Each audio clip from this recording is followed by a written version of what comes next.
Greetings, humanity. We are here finally, playing Fiasco. Here on my channel, I am Jim, and this is I do apparently I do this now among all the various other things, and I'm just going to go around and introduce all of these various folks. As soon as I actually turn this incredibly happy music down just a wee bit, as it seems to be inside my brain at the moment. So I'm going to go around to the views in front of me, and I think I will start. I'll just start going clockwise with Denise. Hello, Denise. Tell us who you are and a little bit about yourself. Well, I'm Denise. Let's see. I'm a secretary with the U.S. Army. I draw in my spare time, and I'm one of the voices on the weekly Podioplex. Cool. And John. Hi, I'm John. Nothing particularly. Just I'm a technical. I'm sort of a technical nerd, and nothing major to talk about me, really. Jim makes note, plan intros. No. It's like it should be like one interesting thing about yourself. That's probably a thing, because we don't have characters yet. We're about right. to make them. We all play RPGs. I think that's the notable thing. Dave, save us. Hi, I am Dave. You can find me at cc-2224 on Twitter, and I am on at off_the-tables Monster of the Week game, which is currently on the season break, but we are going to be coming back every other Friday next season for more Monster of the Week goodness. Coolness. I demand a redo. His was better. Go for it. He's a professional, making us look bad. He's Dave. We do not need any help from him, thank you very much. We can look as bad as we want. So yes, no, we are. We're going to be playing some Fiasco. This is a tabletop RPG that has no GM. For those of you who may or may not be familiar, it's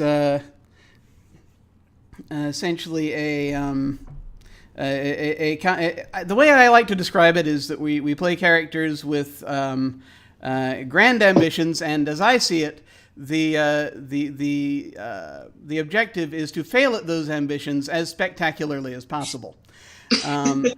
And it's kind of like a build your own Coen Brothers type RPG, essentially.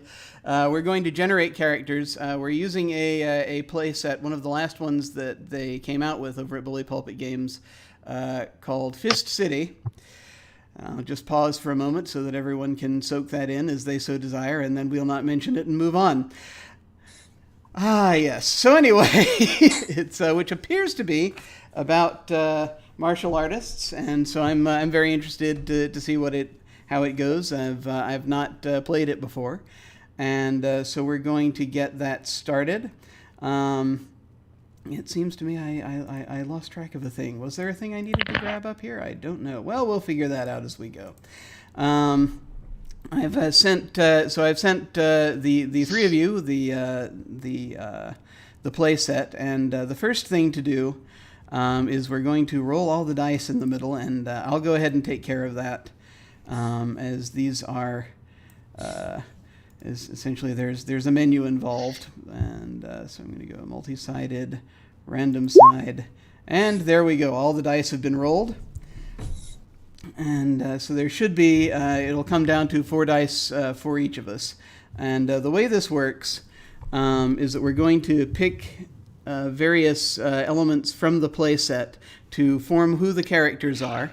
I'm going to be typing as rapidly as I can in these various little cards that you're going to see around the screen about the relationships the characters have with each other. And it's from those relationships we'll figure out who the characters are. And then we'll talk a little bit about the characters and sort of figuring out kind of what we want to. We will name the characters, and then we'll get started with the first act. So normally, the person who gets to pick first is the person who grew up in the smallest town. However, if I don't think any of you folks have played Fiasco before, have you? Mm-mm. Okay. So if you want, I'll go ahead and start just by way of demonstration. Do you want me to do that? Yes, Sure. please. Sure. I shall do that. Okay.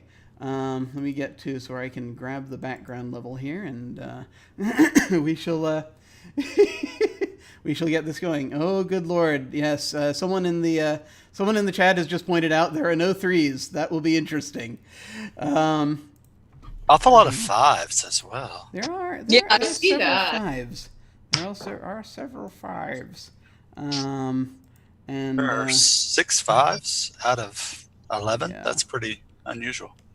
It's true. So let me. Yeah. Oh, that can happen. That can definitely happen. There are actually. Let me take a better look at these since I just made them transparent for everyone. 1, 2, 3, 4, 5. Do you 6? Yeah, 6 5s. Do you? Since we have 6 5s, do you want me to re-roll or do you want to keep this roll? Well, since none of us know other than you, I have no idea what that means. yeah, so Whatever. you make that call, Jim. A lot of category 5. And much like the hurricane of the same name, that's how this will go. So what we're going to do is Awesome. I think we're going to start with relationships because that'll help sort of funnel this down to where we can figure it out. Yeah, it'll be Fiasco one way or the other. And so what we'll do is I'll go ahead and I'll start out picking one of the 5s, I think. And I'm going to give a relationship of training partners to two of us. And that's essentially kind of how this goes. You can pick the dice and sort of make that choice, and that basically becomes how those are sorted. So I'm going to grab one of the 5s. Doesn't matter what color you're grabbing right now. And let's see. I am going to make.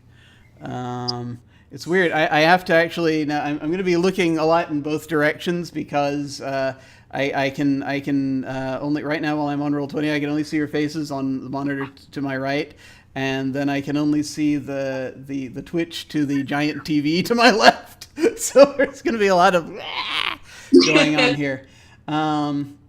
Yeah, the last die is going to be wild. So yeah, if you need a different thing, you don't have to do specifically what it says. But let's see. So I think I'm going to give grab a 5 and give that relationship training partners. I'm going to give that to myself and Dave. So I'm going to put that over there on our relationship, and hopefully it will show up over there. Where folks can see it. Yes, I think it's working. He says, as he's trying to. I'm stumbling through this whole OBS learning curve just rather drunkenly, as one does. Okay, so that means that our relationship is training partners. So I'm going to go ahead and write that on the thing here with the text tool, and training partners. And we'll figure out what that means momentarily. So that's that. And so I'm going to go, if we go around, can you, I don't know if you folks can see are you all looking at the Twitch right now? The Twitch screen? I ask this because that shows where you are.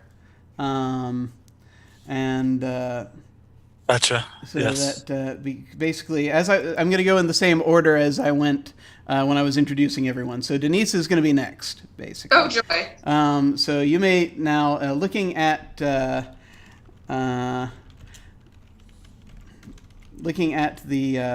play set, which you should be able to access from the link that I sent you. Yeah. You can basically choose under the relationships tables. You should have 2 pages of relationships, and you want to choose a category probably. You can either choose a category or you can define Dave and my's relationship underneath by grabbing an element under training partners. You can do either one. So you can put a category between 2 people that don't have a relationship yet, or you can define our relationship. You get to choose which one you want to do. Okay. Somehow I'm beginning to understand the name of this game. Ah, yes. So let's see. You know what? I am gonna let's define the relationship between you two. Okay. And if I've got this right, then a 6 die will mean injuriously aggressive instructor and lawyer. Yes, there we go.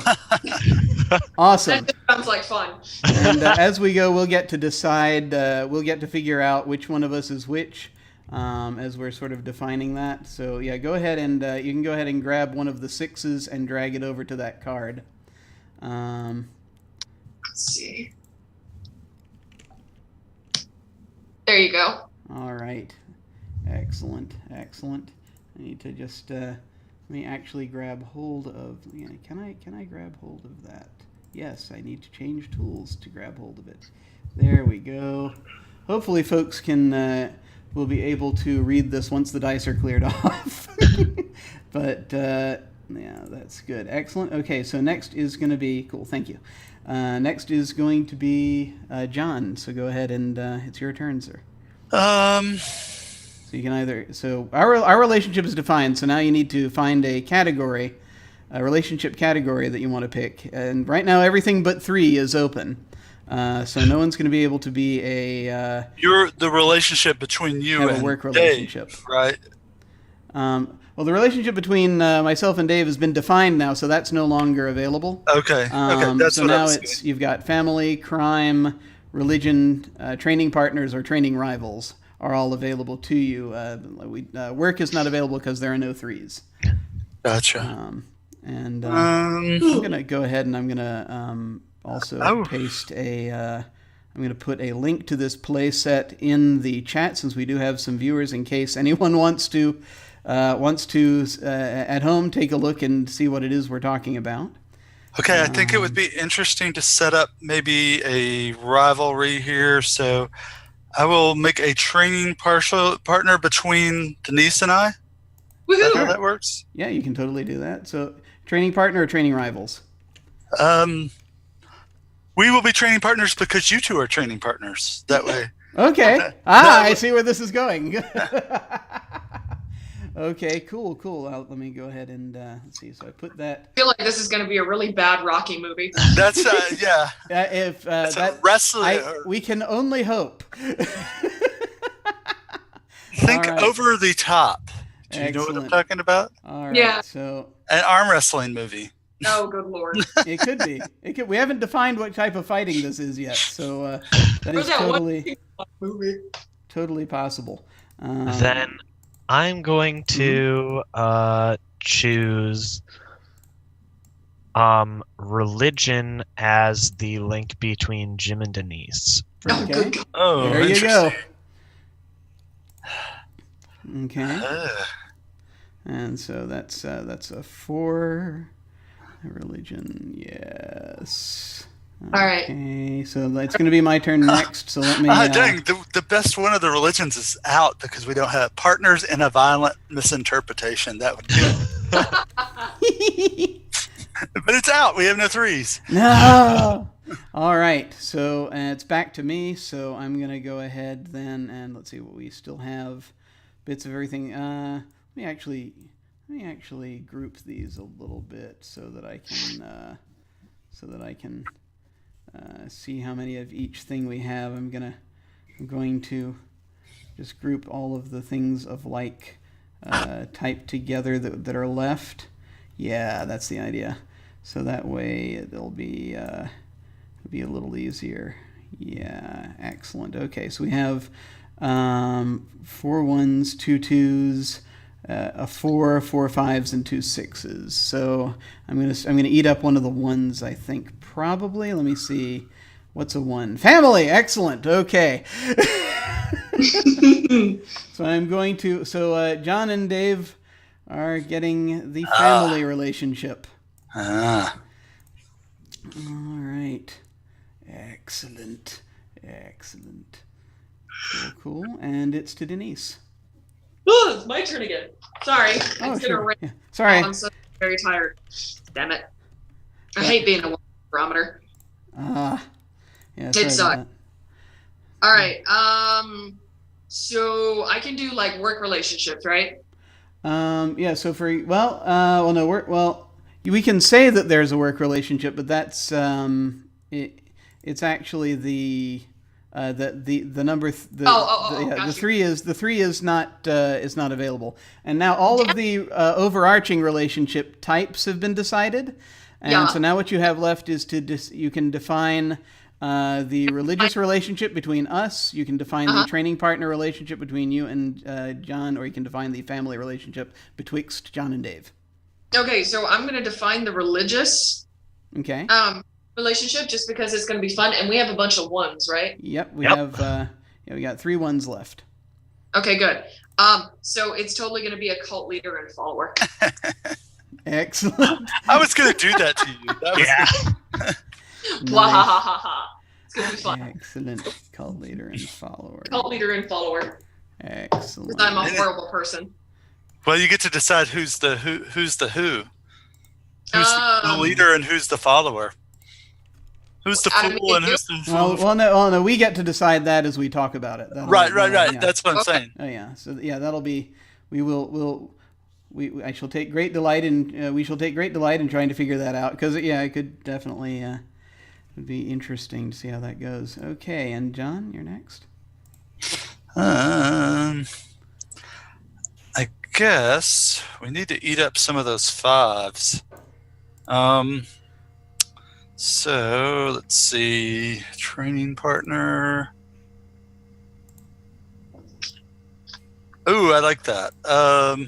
So we'll take a 5 and make this a in defining the training partners is rival stylists secretly collaborating on a new style. Excellent. And it's to you, Dave. I am going to go and then define the last relationship as give me a second. I know you're having the same problem I had.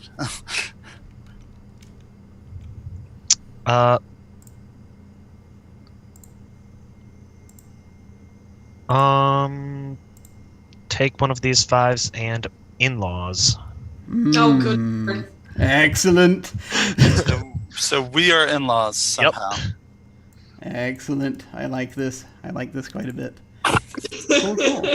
All right. So let me just put that in a text box down here.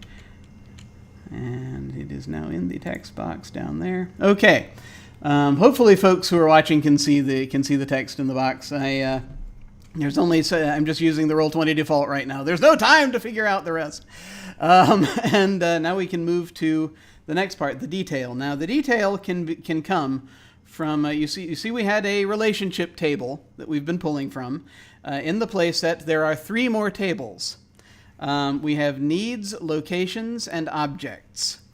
Ideally, they say it's good for a 4-person game to end up with 2 needs, 1 object, and 1 location, but you can pretty much do what you like.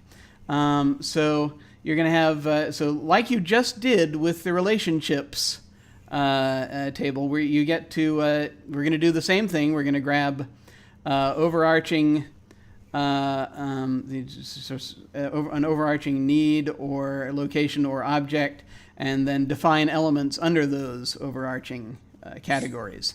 And it's back to me, so I'll go ahead and start. I think I'm going to do a need, and let's see what we've got left right now. I'm putting my foot down if Ben Stiller shows up. Okay, I'm just putting. I will put my foot down for that as well, because that's. I'm not sure how I feel about. I think the last thing I saw him in that was like that dodgeball movie, I think. Oh wow! Yeah, it's been a while. Yeah, I can't remember. Zoolander was good. I have not ever actually seen that. Okay, this was funny, but I haven't seen the second one, so I can't comment on that one. Okay, let's see. So let's see. 2 1s, 2 2s, 2 5s, 2. Yeah, okay. So, need. Okay, yeah, I've definitely got to give someone a need to destroy something. So I'm going to grab a 6 and let us give. Let's see. I feel like I need to give it to one of the teams. Actually, I will do this to us. I will give it to our team. I need to destroy something. Just because that seems fun. Okay. All right. And it is to Denise. Okay, so hold on. How many ones? Why did it? Sorry. Why did the 3s have to be out of bounds, man? What the hell? I know, right? If only, It's only Jim's fault. It's all Jim's fault. If only I'd offered to re-roll, but no. Blame Eric. Yeah. Blame Eric Vulgaris. Oh, yes, it's Eric That's what we Vulgaris' put on the fault for table. most things that happen on I have a 6 yet. RPG Twitch streams. Okay, so I'm going to do let's see, somebody needs to rule, let's see, Company B, 13th North Carolina Regiment, Army of North. Yeah. Oh, good lord. Okay, so that's a 5. So that's a 5. You can only pick to rule if you want to do that, because no one has to rule yet. Well, yeah, that's it. So to rule, and then the option if you have a 6 die, if I'm reading this right. Yeah, well, but the thing is, before it comes back around to your turn, someone else could fill that in. Oh, okay. So somebody has to rule something, and it better be Company B. We'll see. We don't know. We have to see what go. happens. So, well, if the 6 is to destroy. Oh, sorry. It's a 5. Sorry. I mean, you can grab a 6 from another category if you want, but that's, Shush. Math is hard. Eh. Let's go shopping. All right. So to rule. Okay. So that need is to rule, and it's to John. And you can. I'd recommend going to other tables besides needs if you want to grab a category. But if you want I can go. Yeah, because we've got locations and objects. We don't have any of those yet. Oh, okay. But once again, you can do it. You can do what you like. You can define the needs further if you want. Let's do a location. Okay. We have 1s, 2s. We will go with a.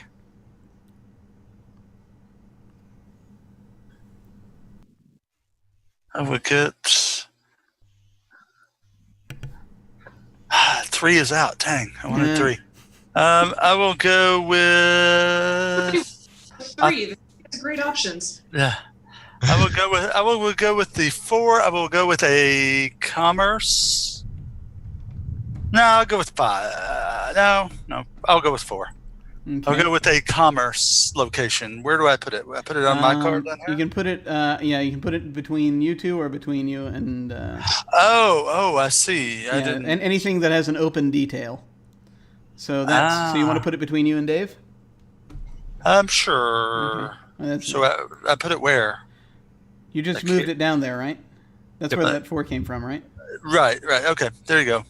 Yeah, sure. No, you're good. So commerce, all right. And it's today. I thought we were doing the location for everybody since nobody else did locations. Oh no. It's one detail, which can be a need, or it can be a location, or it can be an object. Gotcha. It doesn't have to be. Not everyone doesn't have to have all of them. Gotcha. And Dave, your go.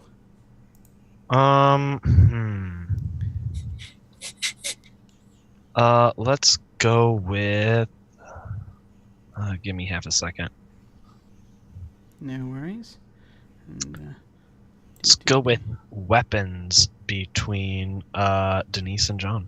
Yay! Cool. All right. So that's going to be under, I guess, from the objects list. Yeah. Okay. Yep. Weapons are always a fun category. Weapons. Turning stars, throwing hearts. Oh my God.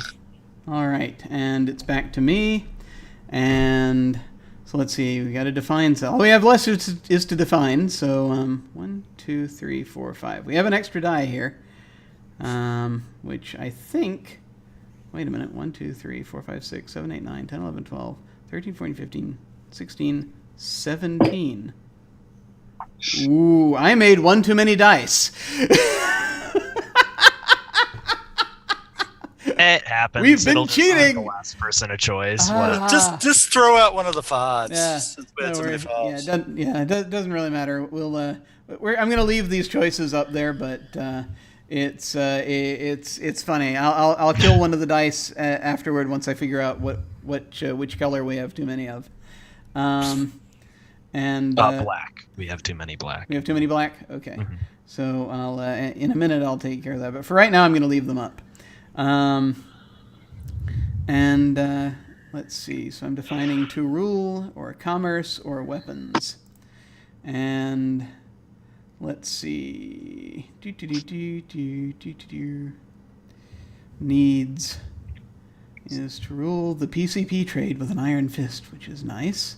Or there's commerce, which if I wanted to take one, yeah.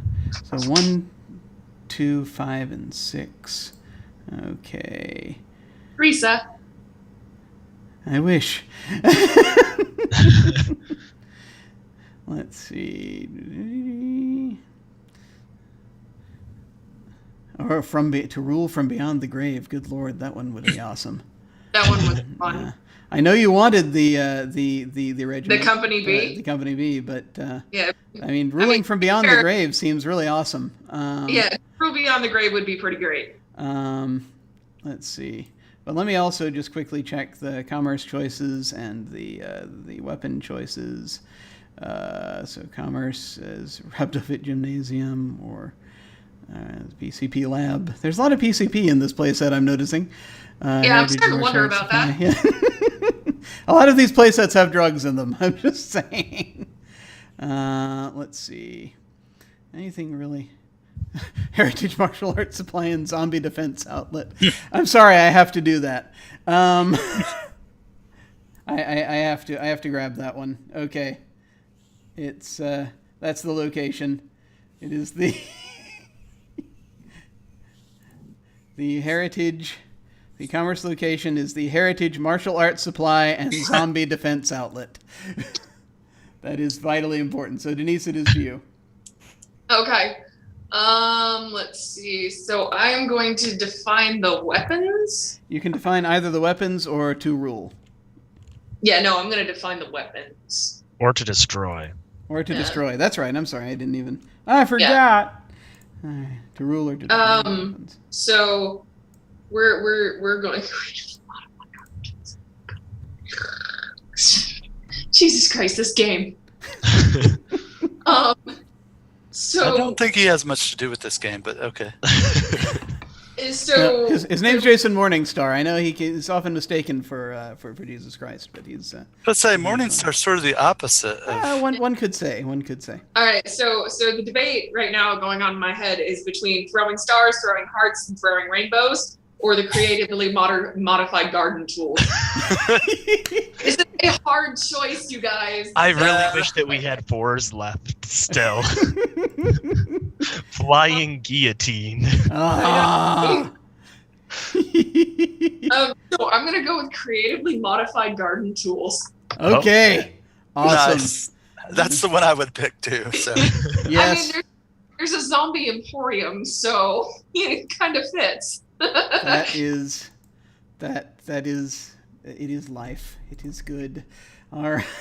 That works. okay, I don't know how this one's gonna work, but it is to destroy the groin. Oh dear Lord. Why? I don't know, but I have to wonder. Let me before we do that, may I request a different choice? Okay. I will go with it if you feel it is an absolute. Well, wait a minute. What's one? Any drug dealer who will not bow to you. Okay, so that's fine. I'm good. If you want to do the groin, we can do that. No, that's okay. But I'm just like, oh dear Lord. I'm sorry, we just couldn't destroy the incident report. I just think that, you see, I felt as though the choice of the groin there would just bring us closer to Ben Stiller. Yes. Yes. We do not need to contact him. We must avoid conjuring him at all costs. Put away your Ouija board, Dave. Yeah. I can see it. Yes. And so Dave actually gets last choice, and actually it can be any number. It doesn't have to be... it can be any number? Yeah, because you get... it's a wild card. So you can, okay. You can make as going last. That's why I was wondering. That was sort of unfair of him if he was going last. So yeah, okay, wild card, yeah. 5. Okay, and you should have gone for 3 just because we have no 3s. To rule from beyond the grave. No, okay, I love it. I approve. I'm sorry. No, we approve. It works with the cult. It works. I'll allow it. Yeah. It is glorious. All right, to rule from beyond the grave. Excellent. Okay, so those are our decisions. I realized I was supposed to be playing setup music this whole time. Let's play a little of it now. So we've now figured out basically our kind of setups for this. As far as just what the cards are going to do, and I need to delete one of these. I set one of them to the side already. Okay. Oh, there it is. Good. Excellent. I'm gonna grab it and make it as though it no longer exists. It's gone. Thank you. Dun, dun, dun. All right. So now we got to figure out what this means and what we're doing. So let's see. I think first. So I am both a cult in a cult. That wants to rule from beyond the grave, and I am also on a team with Dave, who wants to and in a instructor and lawyer relationship, or involved in a team with Dave. We might not be on the necessarily both on the team per se, or it's training partners. It says. Yeah. So yeah, I guess we're both. So I'm training partners with Dave. One of us is an instructor. One of us is a lawyer. And we want to destroy drug dealers who will not bow to us. Or at least one of us does. So, I guess, let's see. Those could be combined in either direction, really. Do maybe like a Batman Harvey Dent sort of thing, where you go and beat up drug dealers on the street and I prosecute them. That would be cool. I like that. I like that a lot. So I could be like the injuriously aggressive instructor. Yeah, and then you're training me in self-defense too. Yes, that works. I love that so much. Okay, so I go out and I beat up criminals on the streets, and I'm also a member of a cult that wants to rule from beyond the grave. Denise, what do you think? You with your setups, do you want to be the cult leader or the cult follower, or? Oh no, I totally want to be the cult leader. Okay. Yeah. Yeah. You are anointed. You are so anointed. And how do you work in being a cult leader with garden tools? Well, that's now the funny thing about the object is that'll come in. Doesn't have to come into play at the beginning. It can happen during the thing. But I mean, we can, the garden tool could show up at some point, or it could be already. Look. Do not disparage my cult of creatively modified garden tools. Or my gnomes.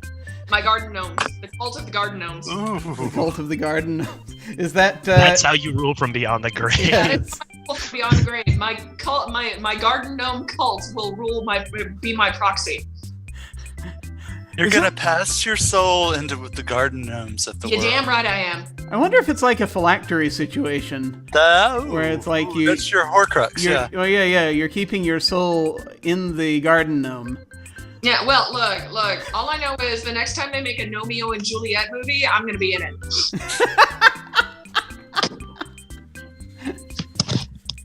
But that'd be cool because it effectively, if you've got that sort of situation, then it means you can't be killed. It's only if the garden gnome is shattered that. Thank you. Exactly. This is my plan. That's awesome. So I'm trying to find out how this happens, and That's why I don't know. in I'm the cult. still working. Well, no, that's what I'm saying. Is my character, I think, probably wants in on that, but for whatever reason, which The is power of the gnome. I know. The power of the gnome compels you. or does anybody watch Red Dwarf, or should I just not make that reference? I have seen Red Dwarf. I've read it. Yes. Okay. So Mr. Flibbles. Mr. Flibble is very cross. Flibbles is very cross. Excellent. Cool. Yeah. What? This is how we sort of discuss it. What about the rest of you folks? What do you think? You got stuff you got to figure out for your characters. I'm going to start dragging the dice back since we no longer need them for that. Go ahead. Let's see, create. So I'm thinking we have to launch the garden gnomes with the pointy hats. We have a whole range of different. We have missile garden gnomes. Mm-hmm. And we have cavalry garden gnomes. Let's see. What other garden gnomes do we have? We have the cavalry. Like, think of it like chess. So we have pawn gnomes. Right. Gnomes. I mean, obviously, I'm the queen. Yeah. And then we have the rooks. So we have a giant chess game worth of gnomes. This will work. Yeah. And then we have our creatively modified garden tools, which we give to the gnomes. Right. Like razor sharp and spades. We have hoes, rakes, little mini rakes, little trowels. Right. We're pretty well set up for our world domination plans. Okay, and so do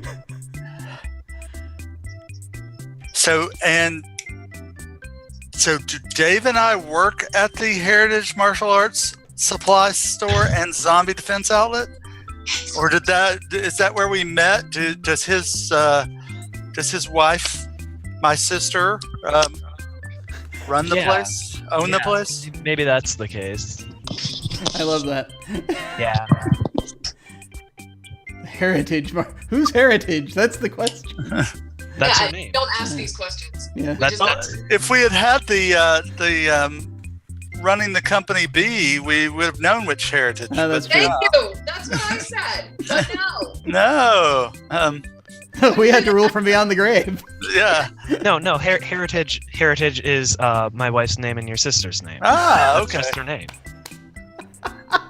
Okay, so my last name is Heritage. Okay, I got you. No, it's her first name. Did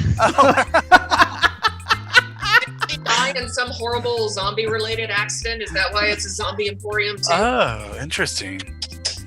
Our parents died. Your parents died. Yes, that's it. This is becoming more and more Batman the further we go. I mean, I'm just trying to figure this out. Was this like the zombie apocalypse of 2013 that we don't know about, that everybody died in, and we have to? Yeah. World War Z came out. World War Z happened, and I guess that's the good question. Is we need to establish are zombies. Have we? Well, I mean, and this is something we can answer along the way as to the specifics. But are zombies like a known thing in this world, or are they kind of like just or do people look at the store or they think it's like a joke, or they're insane? Or do they come to Thursday Pilates class? Yeah. No, zombies are what happen if you do too much PCP. Oh. That's a good thing. Is that why you're trying to destroy drug dealers that don't bow to you? Yes. Oh my gosh. Perfect. It's because the drugs created the zombies that killed Something went horribly wrong with this. My sister, his wife. Yeah. My sister, his wife's parents. Excuse me. Nice. I feel like this needs to be set somewhere in Alabama. Oh, good lord. My sister, his wife, and her first cousin. And they're all the same person. Okay, first off, one thing I should point out is that I was at one time married to someone from Alabama, so I do have Heartily to endorse that. do at least the thing that I do have to do the public service announcement that having been there, it is It is a place where there are people. It is not. It is not a stereotype in and of itself. No. However, It is a gorgeous state, and I love living here, and it's wonderful, and they have really good beer. But it's also, really, really funny to poke fun. It is sometimes, but I should also point out I now have an irrational fear of the state because of said relationship. So I don't know if I remember. we can be in Alabama if you want. That's not a big deal. Alabama still loves you. It's okay.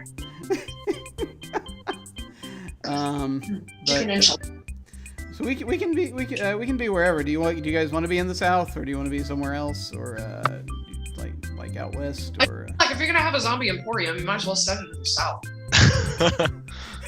Is that where zombies come from? Yes.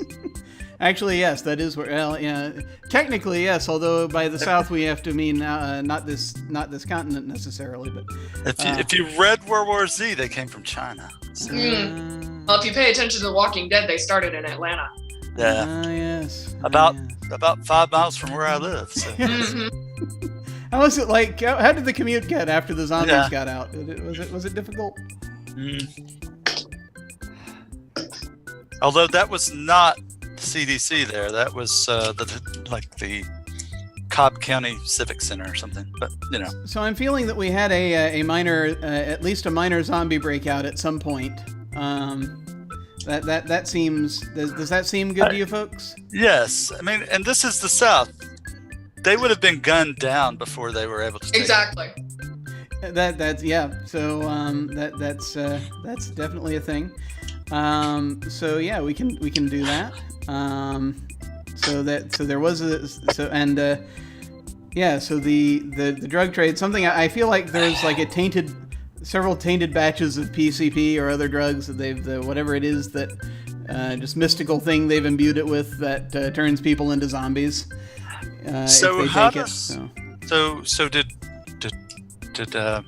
Denise create the zombie generating stuff Maybe. to try to rule from beyond the grave? Maybe. That could have been an earlier attempt. Yeah. And trying to animate garden gnomes. Why you gotta judge me? That could easily be the case. And it makes me wonder: am I in the cult to because I believe in it, or to try to take her down? I don't know. Maybe, I mean, why would you want to? No, I'm awesome. It's a good point. And actually, It could be both. It could be that I just, or maybe I haven't figured it out yet, or maybe we'll figure it out in play. Actually, I think we're getting closer to the point we need to actually start playing, because I think we've defined some decent. Is there anything else anyone wants to define? I think we've addressed everything on the cards. Yeah. Is there anything we want to throw in? We should probably name our characters. So I'll need to bring up OBS and start typing it in the boxes. So we'll have to figure that out. I happen to have the Cypher System NPC deck with me, so I'm going to try to just sort of start looking through there to see if I find any interesting names.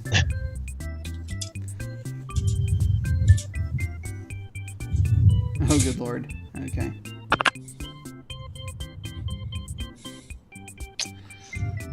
Let's see. I guess we need to figure out what kind of martial arts studio it is too. I'm feeling I have not actually seen the Cobra Kai series, but I'm feeling certain cultural attachments. So I think we need to pick an animal. It is not bad. It really isn't. I just haven't had a chance to see it yet, unfortunately. Let's see.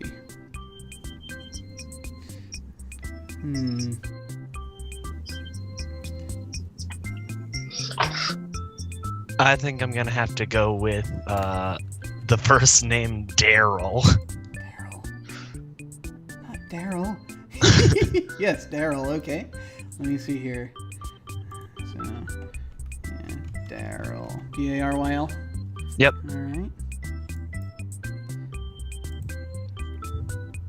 Let's see. And if you figure out a last name, then let me know. Gibson. Gibson. Okay. Daryl Gibson.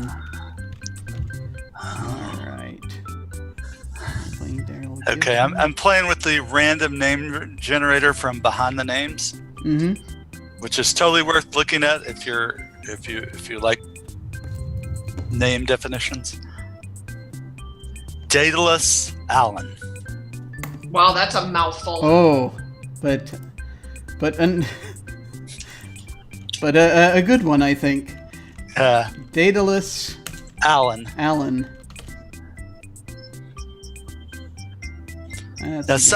we're in the South. Somebody has to have two first names and can be a stock car driver. So is that the rule? They didn't tell me. I'm from the South, and they never told me these things.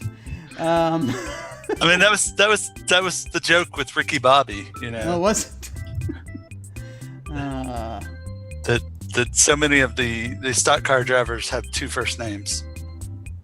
I see. Well, you'd think I'd noticed. I'm freaking in Charlotte, and I haven't noticed that too much. But maybe I don't get. Well, I speak too soon. I speak too soon because the people with two first names showed up to the. There was a showing of whatever that movie was that had the. I can't remember now. Well, that's all right.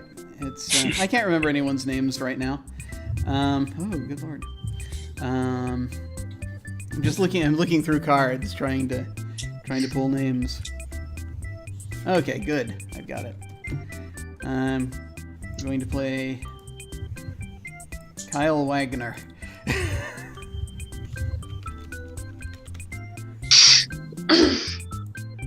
And trying to think. Do I want to use the? Should our Dave? What do you think our animal should be? Should it be like an eagle, or should it be as far as what technique we teach? It should be a turtle. A sloth. Come on. No. The three-toed sloth. Yes. Oh well, all right, fine. The sloth technique. Yes. Fist of the sloth. Okay. Really low punch.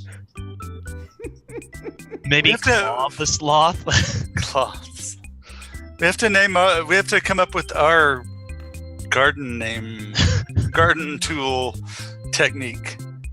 And we're secretly collaborating somehow. Yeah. You're bringing Denise, you're bringing the gnomes, and I'm bringing the martial arts weapons. Yeah, there we go. That'll do.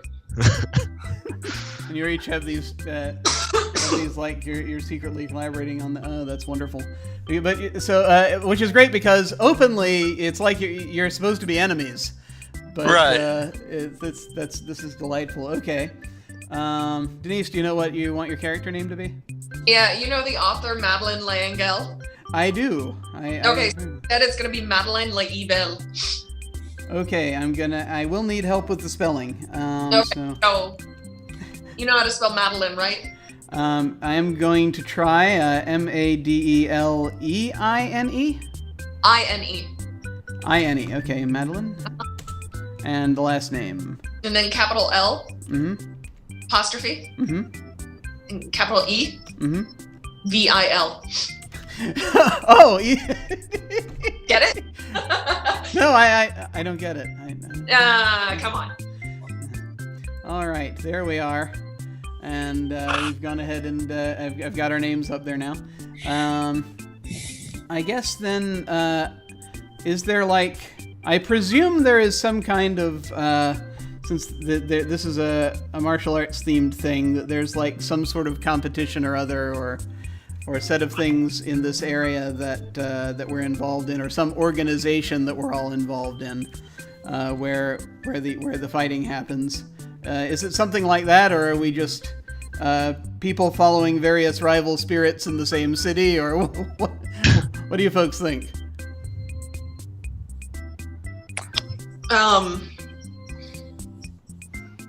Is it wrestling? Is it MMA? I mean, it can be. Mixed martial arts with garden gnomes and weird implements. Totally could be. That's true. We haven't defined what type of fighting it was. Did Or we? it could be like a gardening competition, and we just fight. I mean, why not? I have the best tomatoes. No, sloth punch. Plants versus Zombies, but for real. Yeah, there. Yes.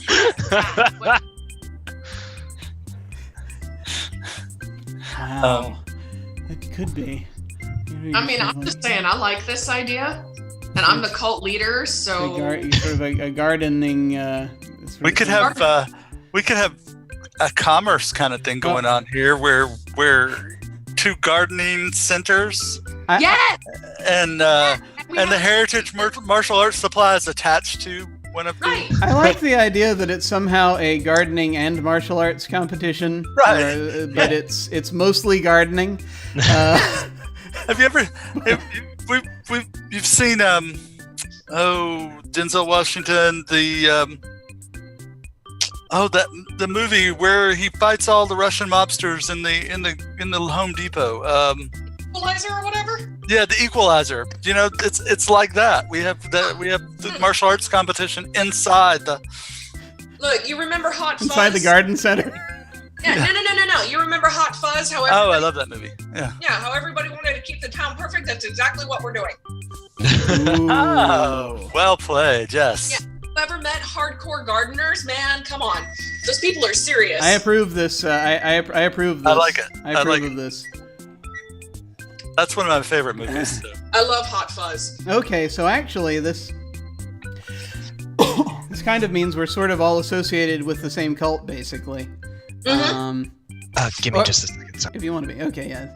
Dave has to. So yeah, no, that works for me. That works for me totally. So if there's like a type of thing, what it is, like a okay. So it's like a is there a name for this organization, or is it just a what do you want to call the cult, Denise? Gardeners Anonymous. Gardeners Anonymous, okay. So it's really just sort of learning the path to power through planting. Exactly. And garden gnomes. Okay. Or better yet. Oh, I'm sorry. I have a fork in my mouth. Better yet, I turn my followers into garden gnomes. Ah! Ooh. Oh. And that's how they rule from beyond the grave. Ah! All right. Yeah, sure, that works. Okay. Gardeners Anonymous, and okay. I think we've got enough elements in place that we can get started. What do you think? That works. Yeah. Okay. Gardeners Anonymous, your 12-step guide to being a better gardener. Yes. And then we'll kind of discover the rest as we go, I think. All right. So here basically, so I'm the way this works is in Act 1. Now, given that we got a little bit of a late start, we may end up rushing through bits of Act 2. We'll see what happens when we get to the break, and how long our scenes last. That'll kind of help us figure that out, which we'll do over like the next half hour or so.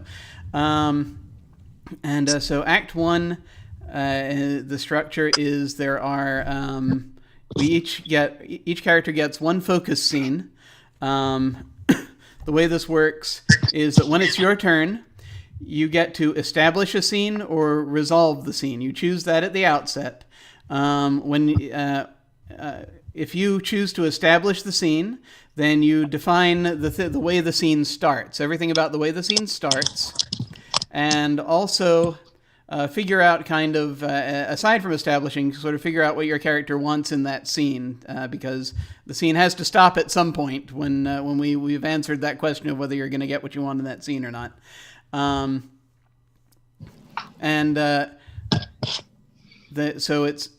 you start the scene, and then sometime during the scene, the rest of us decide how that scene is going to end, how it's going to resolve, whether it's going to resolve well or poorly. If we decide it's going to resolve poorly, then you get a black die. If we decide it's going to end well for your character, then you get a white die. And then once that's decided or sort of figured out, and sometimes it's decided, after things have already transpired, if they happen quickly, or we just sort of are like, okay, well, we'll just decide that it's one way or the other, and then you aim toward that, a good result or a bad result, and try to get out of the scene as soon as you can with that in mind.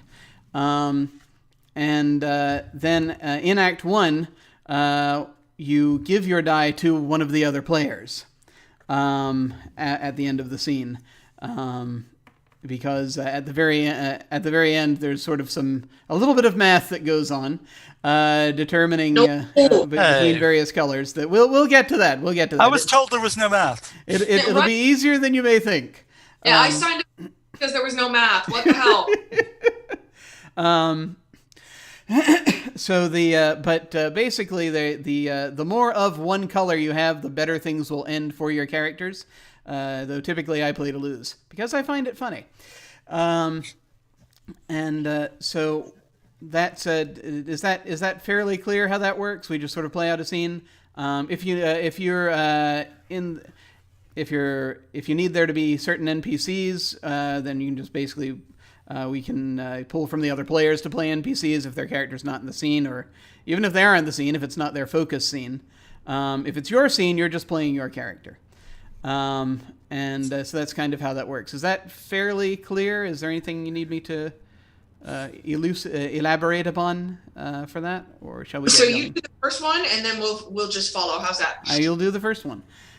So I get to choose whether to establish or resolve. Given that I'm demonstrating, I'll go ahead and establish, which means that at some point during the scene, the three of you will need to decide if this is going to go well or poorly for my character. And that'll determine which color die I get. So let's see. I think we're going to start out.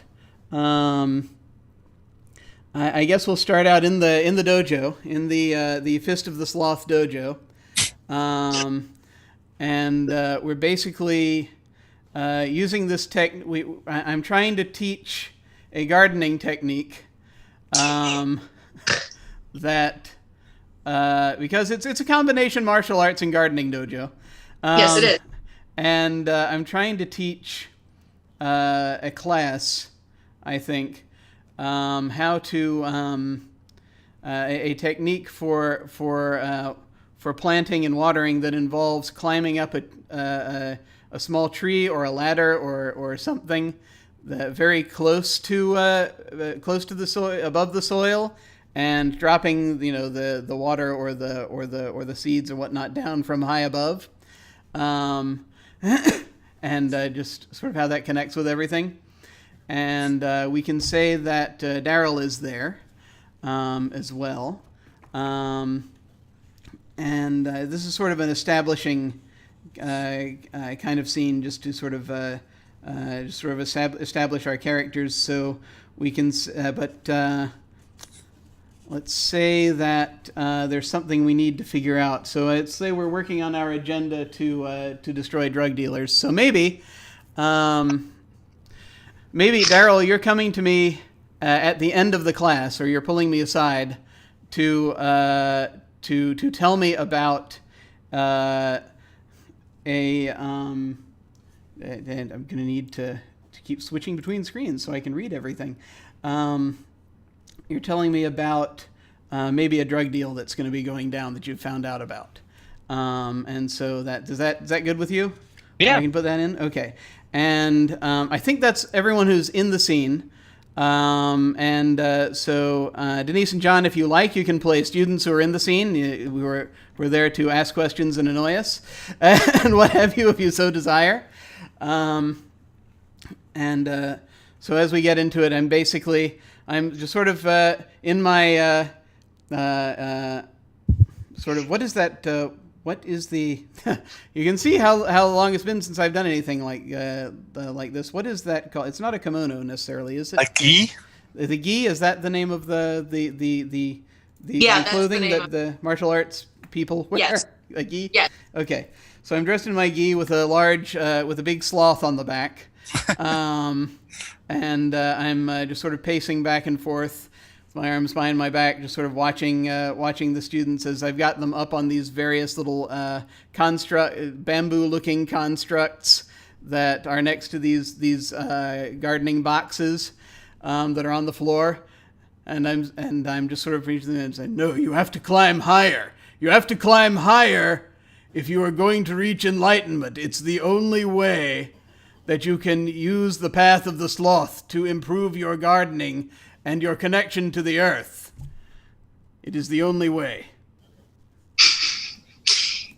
But Master, I'm already almost touching the ceiling. I don't think I can go any higher. Do you hear sloths complaining about that? No. You must extend the claws of understanding to reach the highest branch of enlightenment. Look above you. You will find purchase. I'll You must try. focus Master. yourself. Focus yourself. Oh my God. God, I'm gonna cry. And I think I probably come in as the class is ending okay. with like a folder under my arm Okay. So of some files and stuff. And I get changed into the training attire, and I sort of approach you and go, "I'm ready for the next lesson in self-defense. Can you try not to dislocate my shoulder this time?" Well, I can try, I say, cracking my knuckles. All right. Class is dismissed. Oh, I see you. Let us talk. Class dismissed. Except for you. Reach as high as you can. Come. And I'll just sort of take you aside and say, yes. What have you? Before we begin, you have something, yes? Yeah, and I reach under my arm, and like you can see me when I lift it, I'm like wincing a little, like I injured it recently.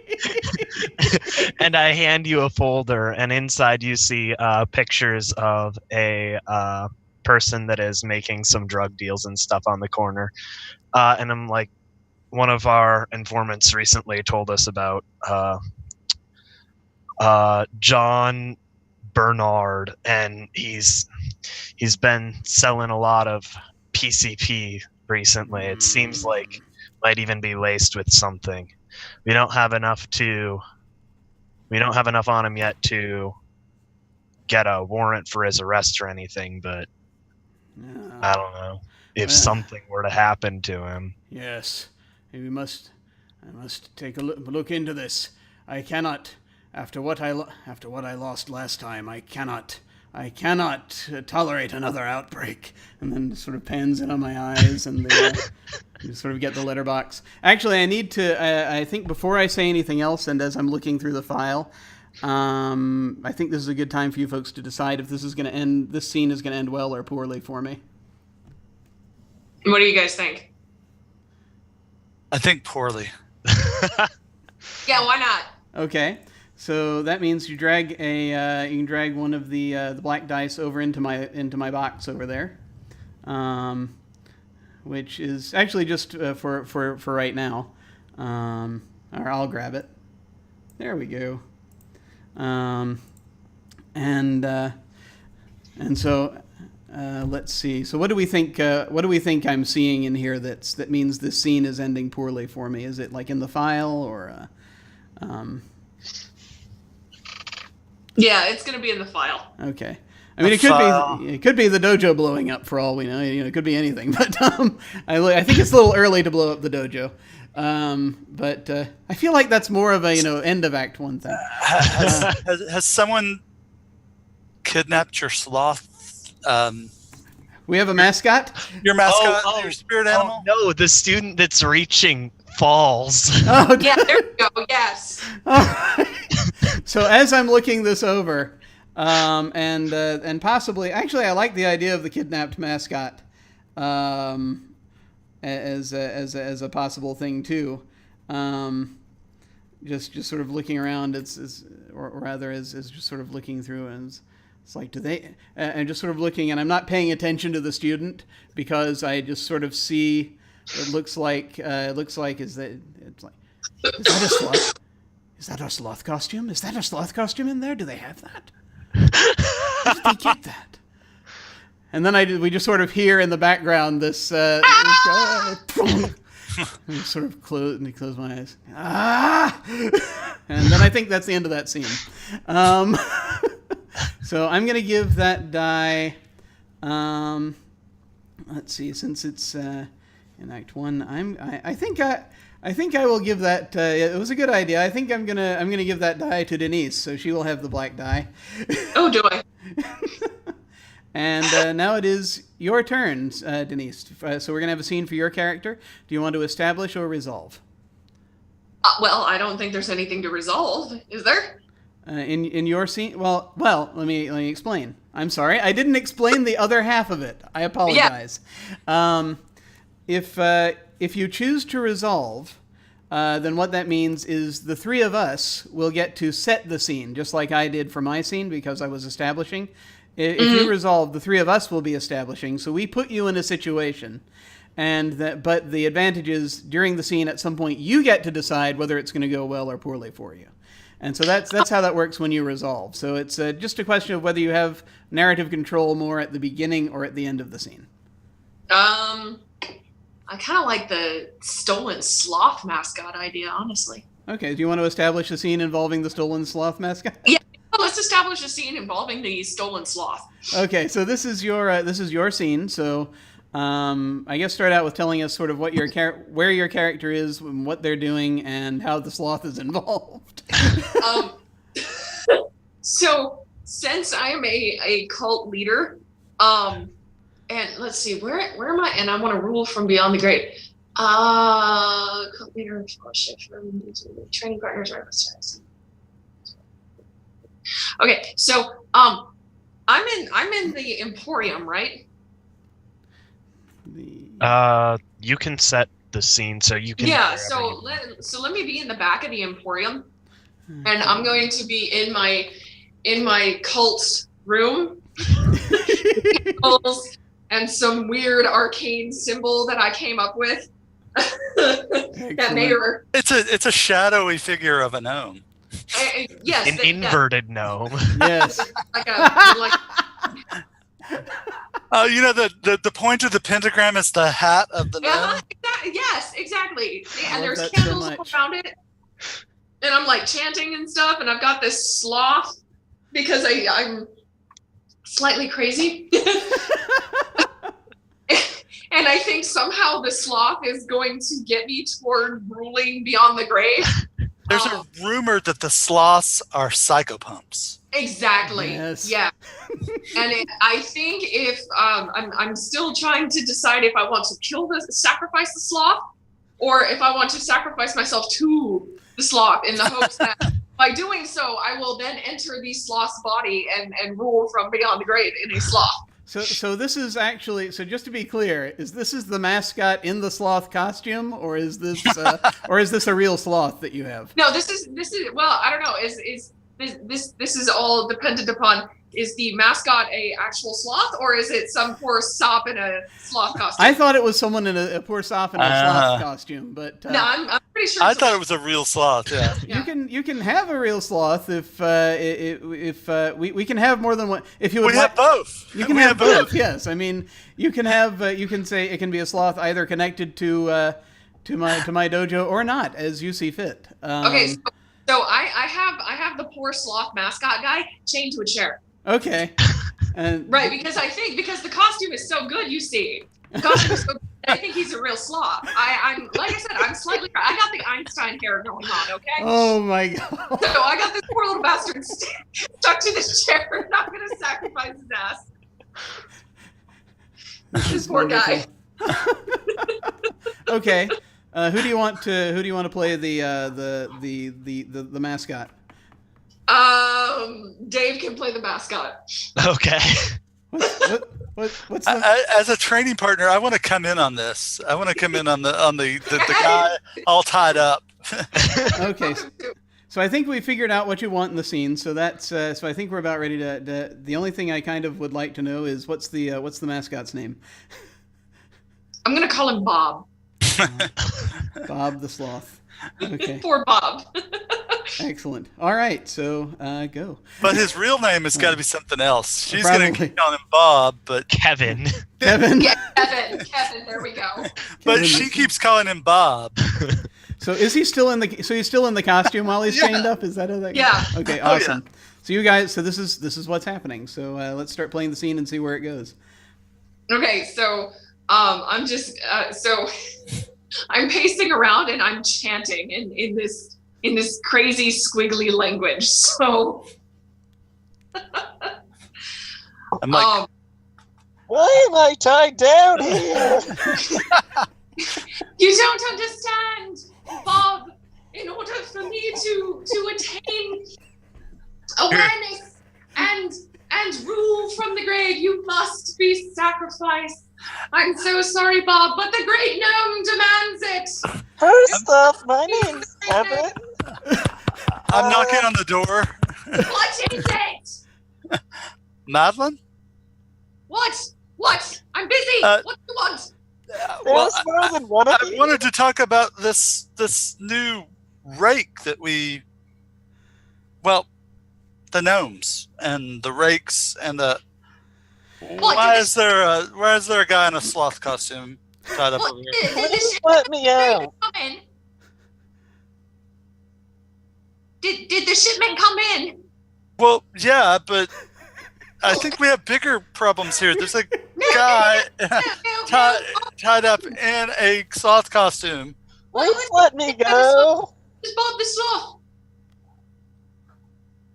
It's Bob the Sloth. Okay, I'm Kevin. you're acting like that explains why I'm saying. Bob, We talked about Kevin. this. We talked about this. We talked about this. Do you remember when I said we had to sacrifice the sloth to the great gnome? Do you remember? I told you this I'm a after dinner. person. Well, yeah, but But what? this is a guy. What? No, this is Bob the Sloth. Sloths can't talk, and my name is Kevin. Can you take this hat off? Bob, why are you talking? Stop talking, Bob. I'm busy. But I want to go home. Pretty sure there's a guy under that hat. No. I went over to the dojo and I stole the mascot. It was Bob that I stole. Well, Yeah, I was putting it you know, on. my for brother-in-law works there. I mean, Yeah. this is going to get back to my sister. I will hear no end of this. Yes, but It's we're not, fired from his. we're not talking about your needs right now. We're talking about the great gnome and his But- needs. Look, my sister is a real harpy, and Okay, well, and David doesn't, and I'll never hear, our parents died. She's my only blood relative, and you're messing with her husband's dojo? I mean, but the great sloth told me, or the great gnome told me he needed a sacrifice. I think this could go either way. This scene at this point, I'm feeling it might be interesting if it goes well for Denise's character, just because then there could be a reversal later. I don't know. What do you guys think? I like it. I like it. Going well? Okay. Yeah, I like it going well. All right. This is going to end well for you. Poor Kevin. Sorry, Kevin. So what happens? Yeah. Oh, is that how we resolve it at this point? We Yeah, just go to. Oh, okay. Well, I mean, you can continue playing the scene a little bit, but yeah, at this point, just sort of head toward the end, I would say. So what you're telling me is, one, we will take care of your sister. All I have to do is bring your sister some cookies and she'll be fine. You know your sister. Anyway, do you mind? I'm trying to sacrifice the sloth here. Can I not die, please? I'm a person, not a sloth. Bob, My Are name's you Kevin. sure that it has to be a real sloth or this guy in a sloth costume? I are mean, you telling me if I go over to this sloth, this very obvious sloth, and pull off his head, there's going to be a guy there? Yes. pretty sure.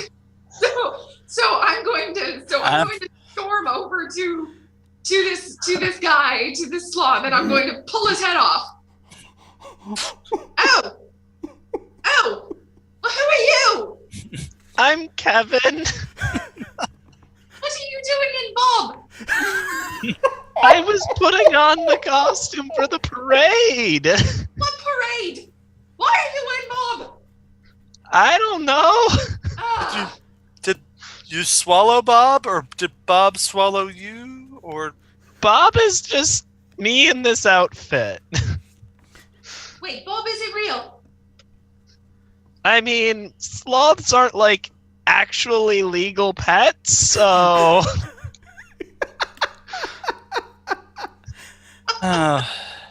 Well, now we just have to get him. I was about to say he's seen me. He'll take it back to Dave.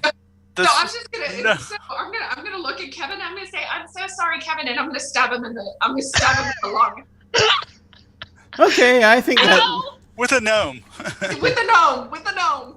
I think that ended well for you. Then you managed to you found the error, and Now we have a gnome with Kevin's soul in it.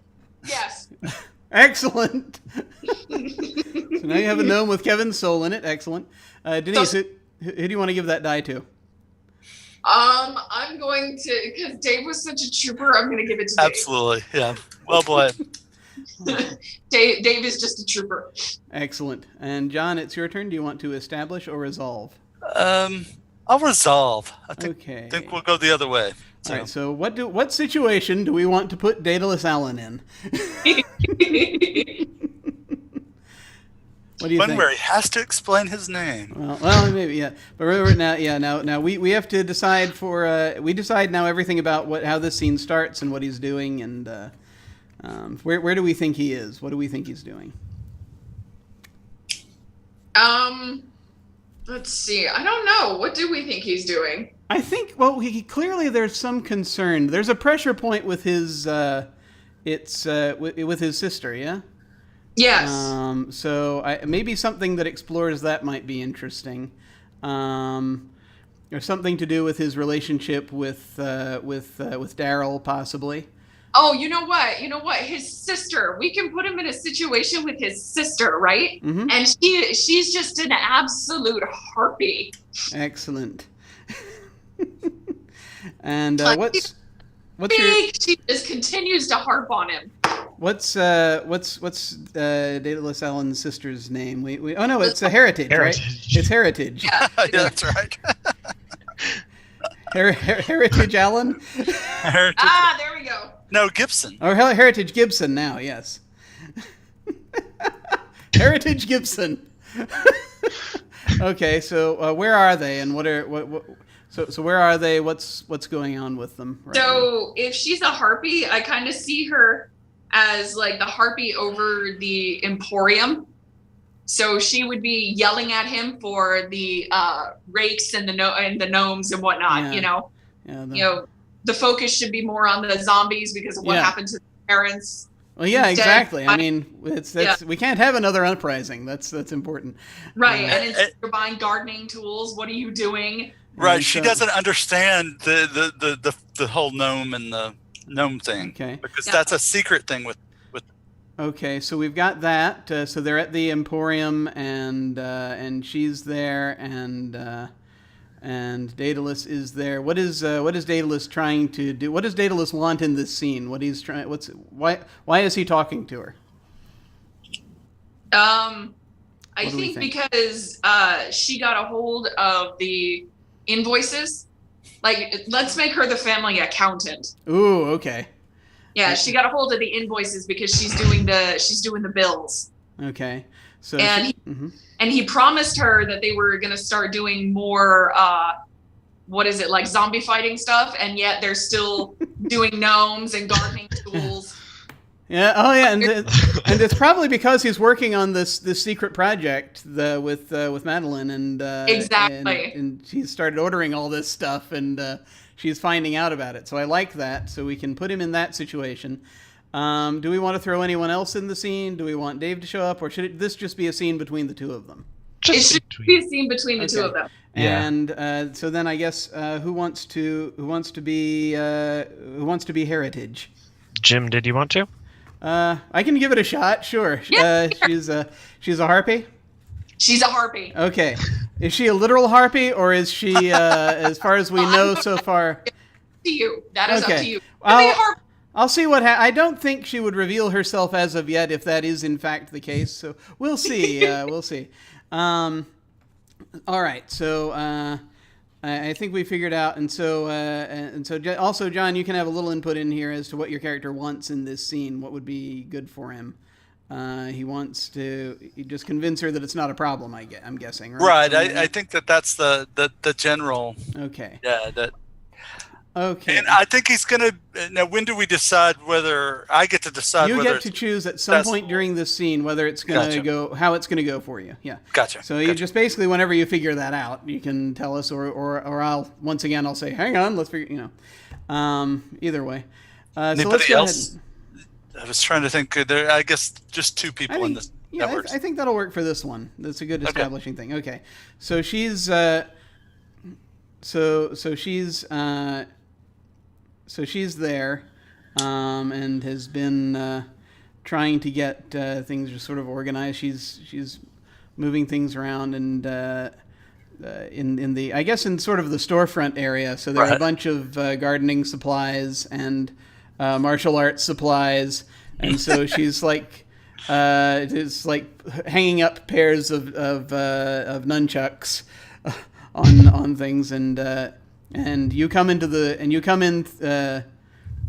from the back where you've just been having this conversation. Was that in the same place? Was that? Yeah. Okay. All right. So you come in from the back, and say, have you been having fun with your little friends? What do you mean? And he puts the gnome behind his back. At this point. Well, I think you've been having just enough fun there. I'm going to show you something. Daedalus.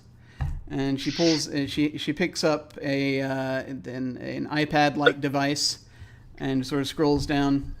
Do you see these numbers? Dad? Do you see these numbers, Day?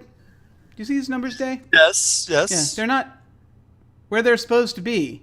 Why did we order 50 garden gnomes? There's no way in hell we need that many garden gnomes. It's gnome season coming up. People. What does that want even gnomes. They're the next big thing. We've been working here since the outbreak, and there has not been a surge in people wanting gnomes. They're cute. Gwyneth Paltrow is talking about gnomes. It's gonna be the next big thing. I promise. I can't believe I'm hearing this. I cannot believe. Look at this. Look at this gnome. Look how lifelike this gnome looks. It's amazing. Feel it. It's warm. It pulses. I'm not touching that. I am not touching anything. This is like when you used to try to just to get me to reach into those bags with worms in them back when we were kids. No, I'm not touching that. People are gonna want these gnomes. I'm telling you. You've just They're the next big thing. How can we be related? Why do you have these ideas? You do this every year. It's about like clockwork. It seems like every year since the outbreak, you've been trying to come up with another scheme that has absolutely nothing to do with what we're selling. It's the next big thing in home defense. What the hell was that? It's the next big thing in home defense. You set up a small army of gnomes around your house. Nobody comes in. The zombies get nowhere near. It's part of a security system. Well, it's got. And look, so you're telling me that gnome has Wi-Fi? I named this one Kevin. Is that why it was so expensive? Well, does it? It's got like a Wi-Fi security system. This is old world craftsmanship. These are brought in from Transylvania. Old world craftsmanship. You can't buy this kind of stuff here. So I need a little guidance in figuring out how she's going to react to this. So, John, how do you think this is going to go for you? So Heritage would just stare at him like, "Are yeah. you?" I mean, I feel like it's. I need to figure out if this is going to go well for him or not. So I think it's going to go bad for him, actually. Okay, it's going to go bad for you. Horribly for him. Okay, so she does. She just sort of gives you this 10-mile stare. Look, this. I promise you, they're this is such gonna a line sell. Of Look, this is such a line of bullshit. I cannot believe. Look, you're trying this crap again. You have the gnomes, and you have these little rakes. I can't believe and we're the doing rakes this have again. Razor sharp. This is like last year when you bought 200 gallons of weed killer. Well, why do you keep doing this? Look, you need help. There were very good reasons. Dee, listen to me carefully. She puts her hands on both sides of your head. You need help. This is not what we are doing here. Okay? That's what the gnomes are for. The gnomes help. This one's name is Kevin. Dee, I'm going to say this once. Return the gnomes, or I'm going to take every single penny you spent on them out of your ass. And she just then pulls back, turns, and walks into the back. I look at Kevin and I go, "Don't say a word to anyone about that." You're talking to the gnome. Excellent. Excellent. Okay, so John, you get a black die, but you get to give it to someone. Who do you want to give that to? Oh, I'll give it to you because well done. Can you move it? Yeah, sure. You grab the. It doesn't matter the number; it's just the die. Right? No, yeah, totally. Gotcha. Okay, and it's Dave's turn. Would you want to establish or resolve? I will resolve. Okay. So what sort of situation do we want to put Daryl in? We want to give him the aftermath of his wife discussing. Oh God.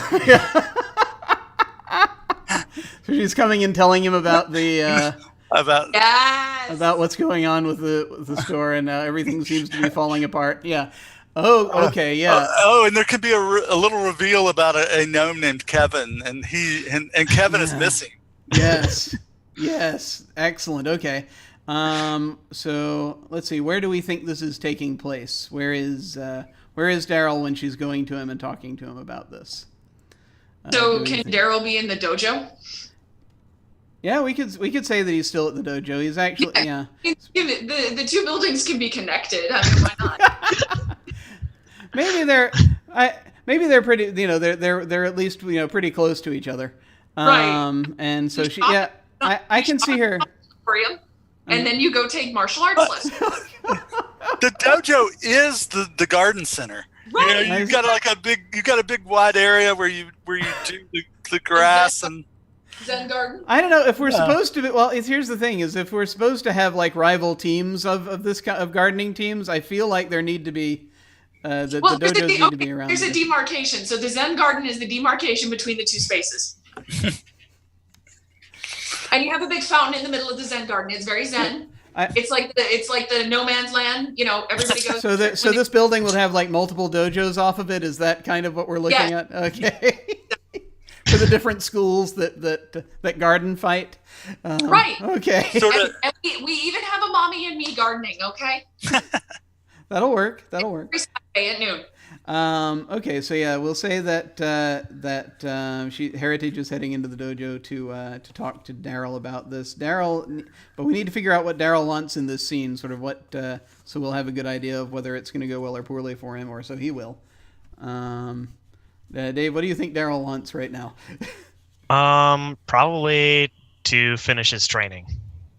Okay, so he basically just wants her to leave him alone for about this, I'm guessing, or to in this situation, or so it's like just to deal with. Okay, so however that works. Okay, so I guess we'll go ahead and get that started then.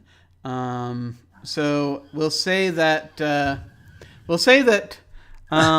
If I have to, now is Kyle also there, or is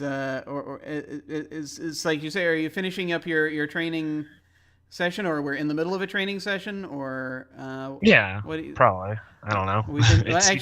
Actually, I should ask that on the establishing side, guys. Do you think that Yeah. the training session's over, or? Yeah, the training session's over. Okay. But some of the students are still hanging from the A rafters. couple of okay. So Kyle is probably somewhere in the background, trying to deal with stuff, but he's not really directly involved in the scene per se necessarily. Which is actually, that was the other thing, is like if I'm actually playing Kyle in the scene, I'm probably gonna be splitting a bit. But I can still play Heritage if Kyle's just like in the background. If he comes to the foreground, I may need to hand her off. Okay. So there we are. So it's after you finish training, and so you're getting you're getting changed. You're changing back into your into your whatever it is you're wearing, and Heritage just basically they're like the wall slides aside, the door slides aside, and Heritage is like, Daryl, are you in here? Yeah? We need to talk. About what? And she just sort of comes in. She closes the door, sliding door shut behind her, as you hear more just sort of thudding and weeping in the background. You got to grab it harder than that. Anyway, I think we need to do something about my brother. He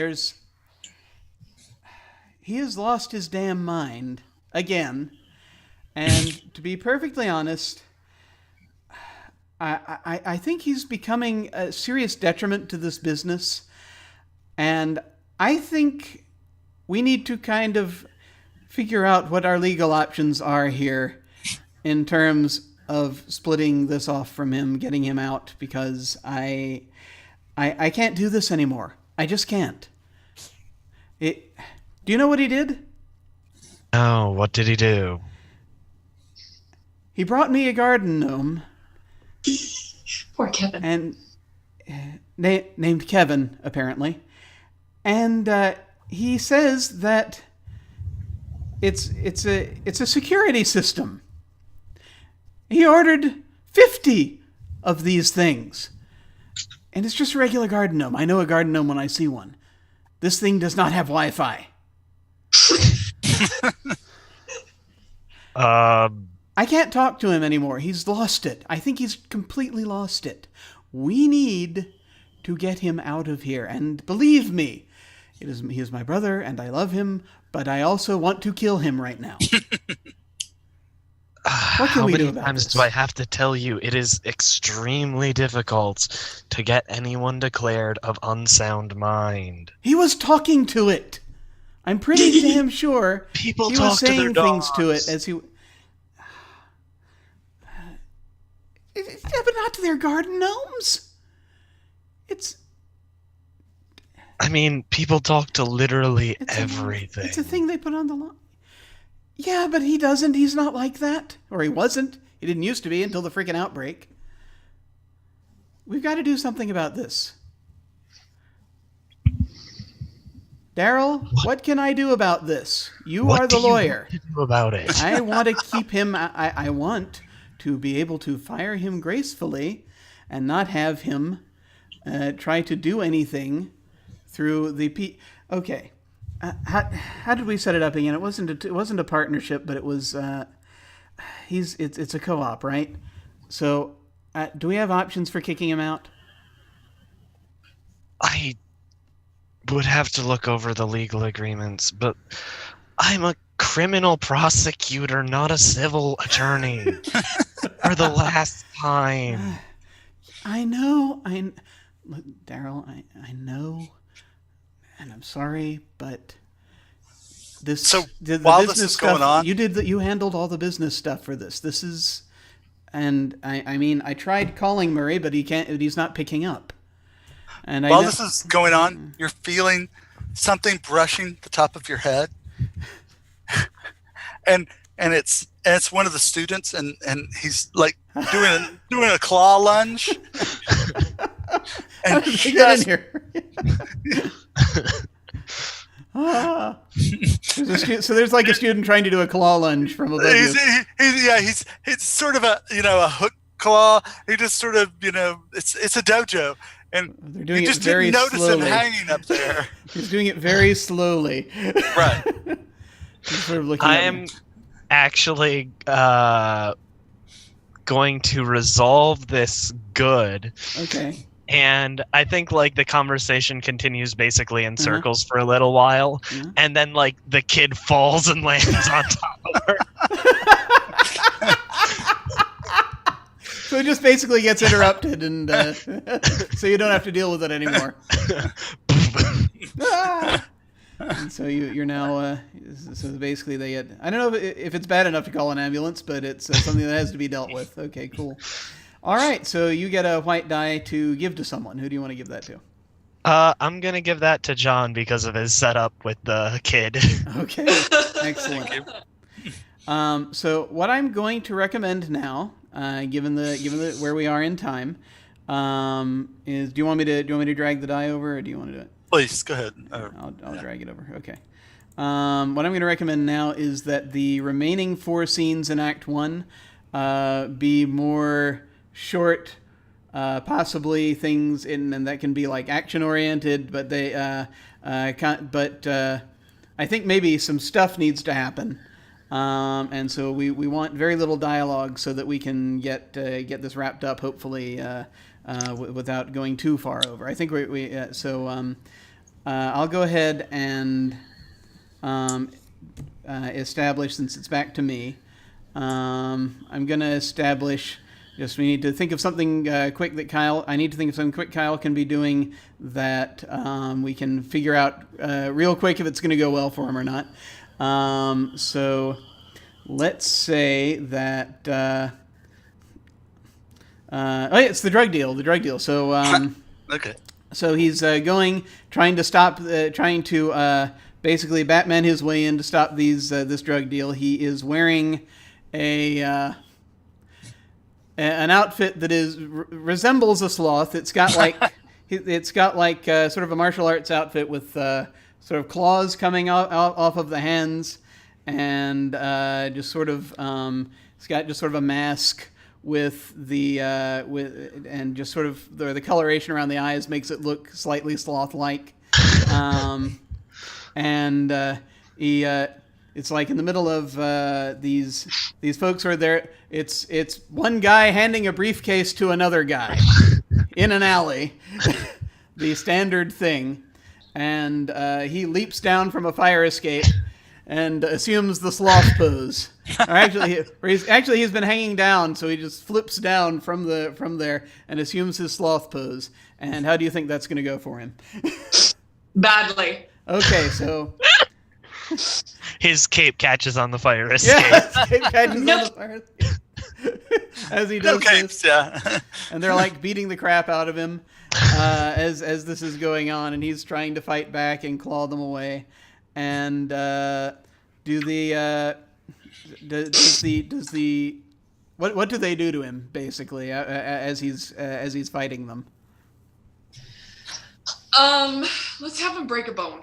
Okay. Do they leave any of the drug behind or anything, or do they just pick up and run? Leave a little bit of the drugs behind. Okay, so it's like maybe like a packet falls down or all that. Yeah, And, you ripped open one of their bags. So there's evidence of some kind with whatever glittery stuff is inside it, but they snap. They sweep the leg. As it turns out, they're also martial artists. Of course. The guy being handed the briefcase is also a martial artist, basically snaps my the lower part of my leg. There's a word for that bone, but I've forgotten for the time being. They rush off, and I'm just sort of they're nursing a leg. I'm like, ah! And slowly, I'm dragging myself back to the fire escape to try to climb my way out. That went badly for me. So I will take this black die And let's see. I'll give it to John so that he can have a one of each. Oh, okay. And now it's to Denise. What do you want to establish or resolve? So let's resolve a scene for me. Okay. What situation do we want to put Madeline in? I don't know. She. Cops are asking her because she was seen exiting the dojo with the sloth.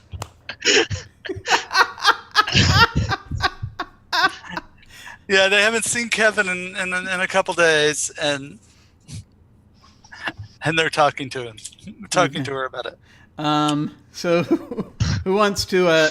So I guess is it like a pair of detectives, basically, who are we're talking to? Sure. Good Okay. cop, bad copping her at her Excellent. own place. Okay. We can throw in a little dialogue. Who wants to be the good cop and who wants to be the bad cop? I'll be the good cop. That'll be fine. I'll take bad cop if no one wants the bad cop. All right. Okay. So as this is going on, all right. And so we're sort of sitting there, and it says, "Listen, Miss Evil, is it?" This is Level. Thank you. Level. Yeah. okay. You were seen exiting the Fist of the Sloth dojo, which is attached to this building, I believe. Yes. With the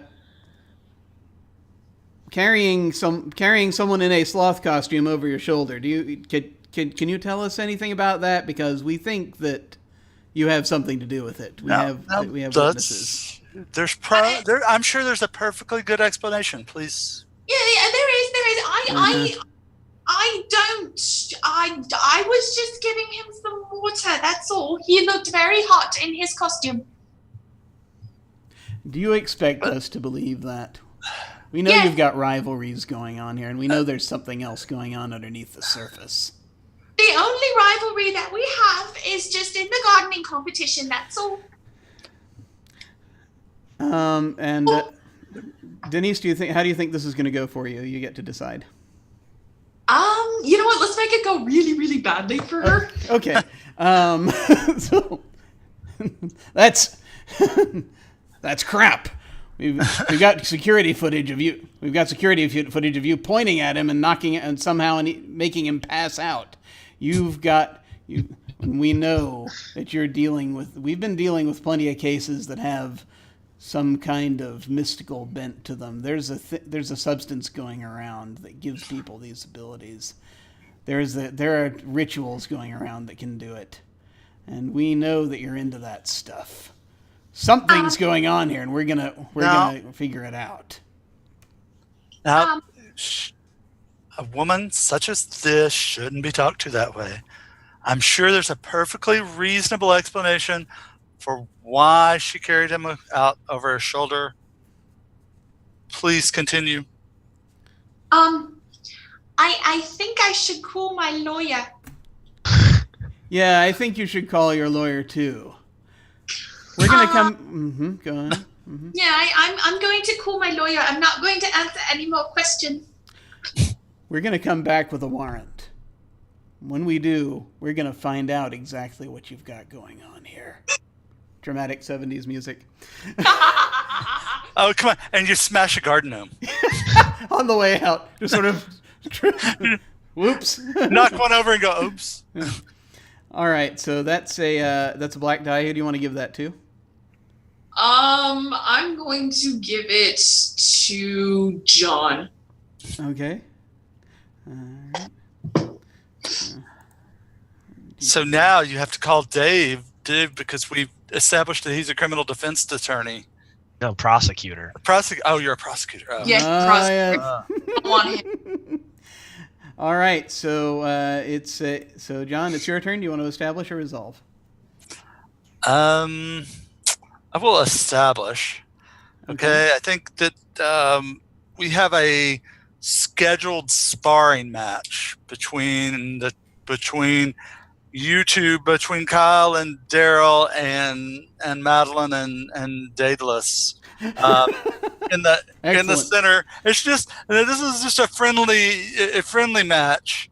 We're we're not supposed to be. It's not supposed to be a bloody match. We're We see my leg is broken, so that's Yeah. going to cause some complications here. But that's on my end of things. But maybe it's our students versus your students. yeah, we could do Yeah, that. there we go.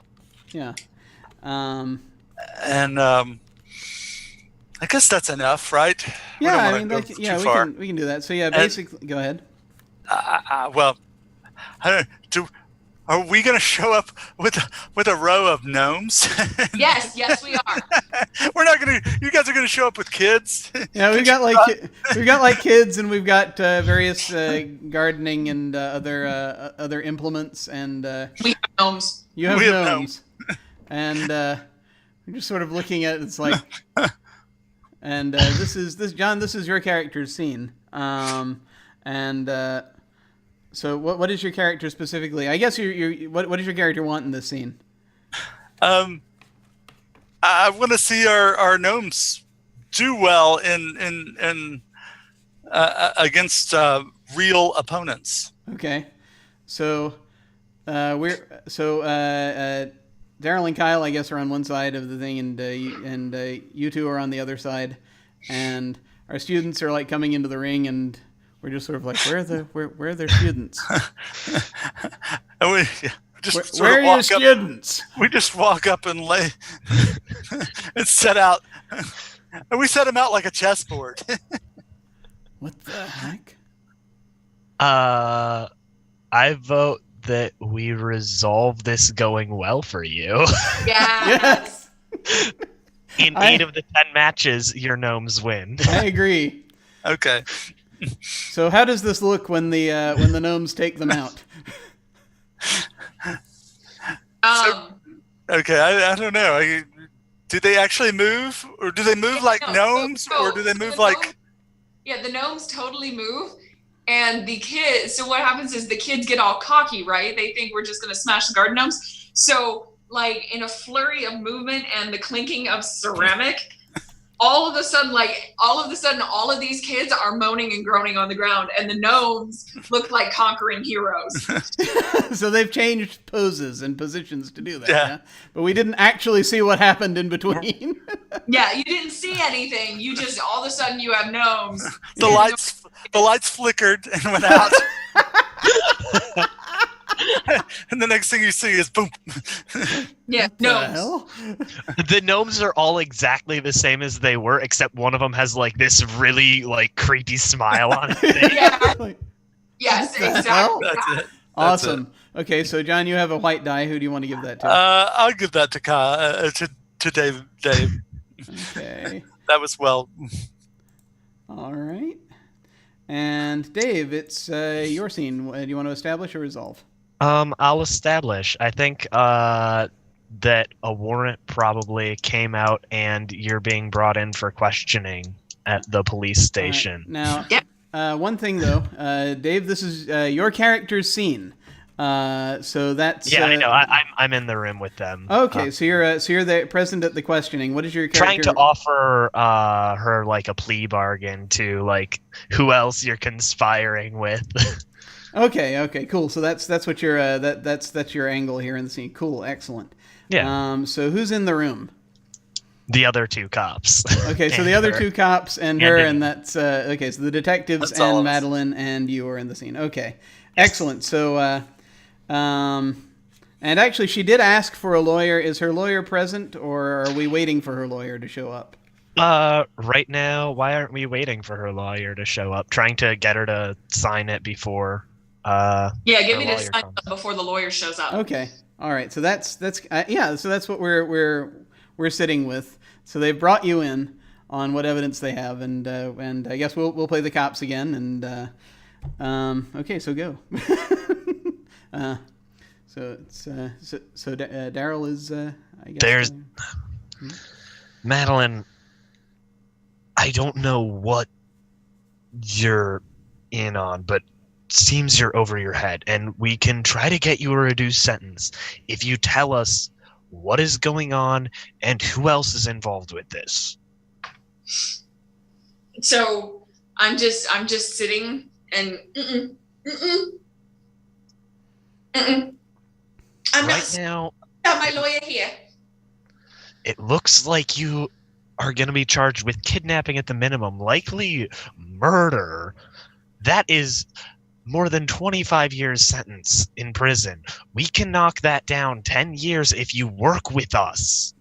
But see, it wasn't me who actually did it, though. It was my evil twin. That doesn't fly in court, especially when we looked up your family records and you don't have one. But I do. Her name is Cheryl, and she lives in Chicago. Go look at the records again. I know that we She's not very bright. I know that we didn't find Kevin's body. And there were an awful lot of gnomes. Can you explain that? Why does a grown woman have to have so many gnomes? Well, it's a hobby. Gibson, you leave me in here with her for just 60 seconds. I can get an answer out of her.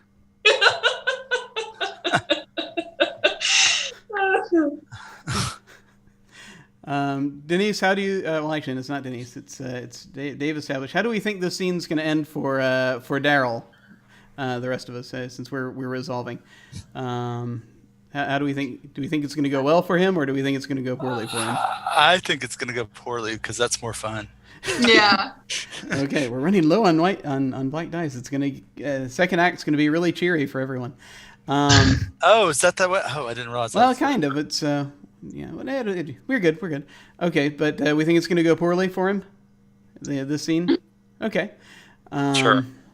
So basically, I guess is it a thing where he can't just can't get her to talk, or does something else happen? She's just dumb enough that she talks him into circles. That's all. Either that, or he's convinced she believes the stuff she's saying, even exactly. She's just dumb enough that it makes you wonder. Awesome. And then I guess eventually her lawyer shows up, and that all that happens. So, Daryl, you have a black die you can assign. Daryl. Yeah. Dave, you have a black die you can assign. Let's give that to Denise. Okay. Yay! All right. So we are now at the tilt. We have hit the yes. We've hit the midpoint. And so what we're going to do is I'm going to roll all the remaining dice in the center here. Yeah, there's normally a way that we determine this by everyone rolls their own dice, and but I'll tell you what, I'm gonna do some quick math in my own head to make this easier. There are a couple of tiers of rolling here. And I'm just going to go ahead and do this here. I think a faster way to decide this would even be just like by number of dice, but let's see. So just so a few folks will see sort of briefly how I'm looking at this.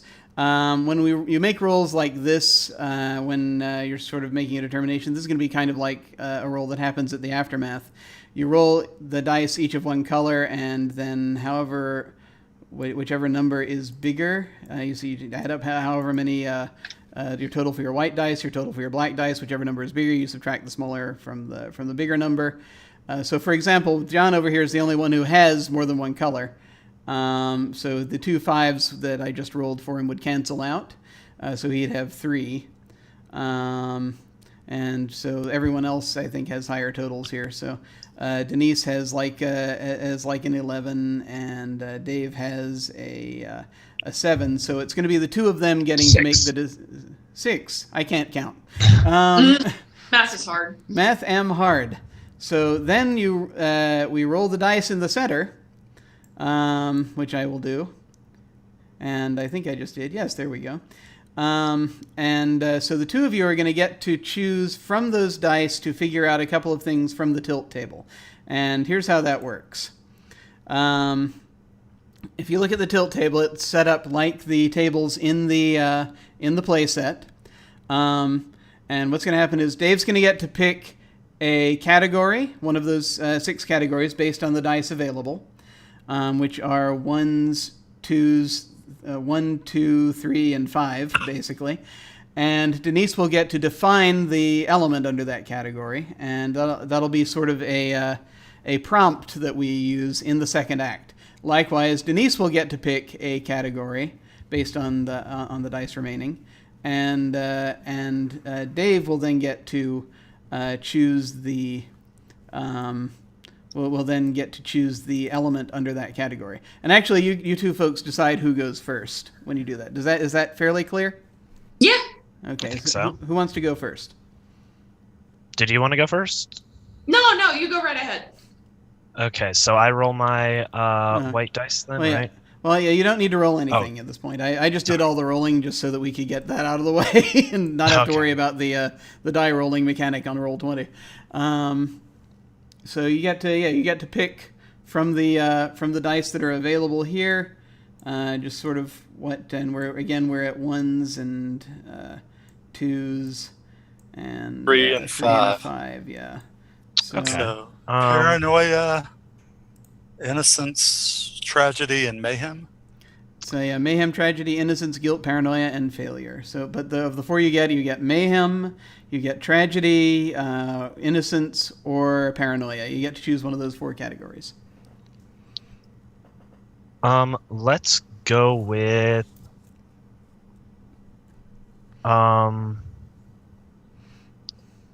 mayhem. Mayhem, okay.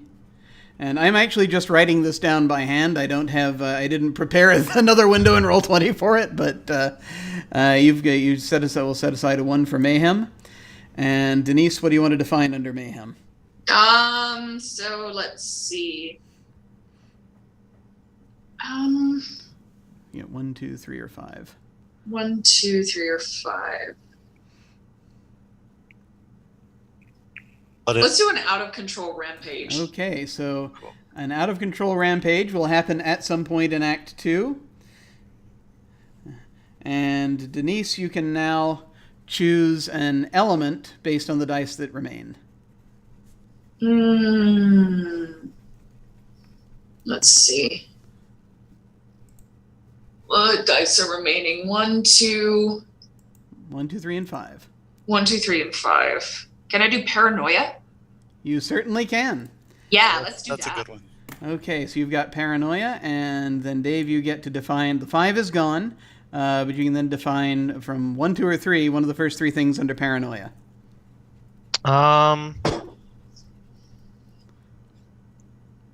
A stranger arrives to settle a score. Okay, awesome. So we're going to have a stranger show up in Act 2. And there we go. A stranger arrives to settle a score. Okay, so we're going to think about that a little bit while that's going on. And we're going to talk a little bit off camera about how the end of the acts have been going, just sort of which is something you also do in Fiasco. You sort of figure out kind of if there are any questions unanswered you want to make sure you hit in Act 2, that sort of thing. We won't burden you folks with that right this moment. We're going to go on break. We're going to take a 5-10 minute break. We are pressed a little for time, so we'll see kind of how fast we want to go in Act 2. But we'll go ahead and go to break, and we will see you folks shortly. See you soon.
Greetings, folks. We have returned for Act 2 of this glorious fiasco.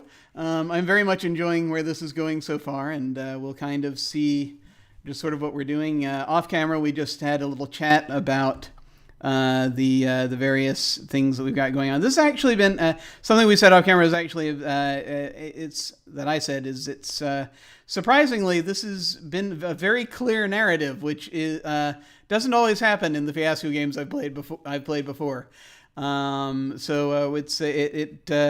am very much enjoying this playset, so I'm very eager to see kind of how this ends up.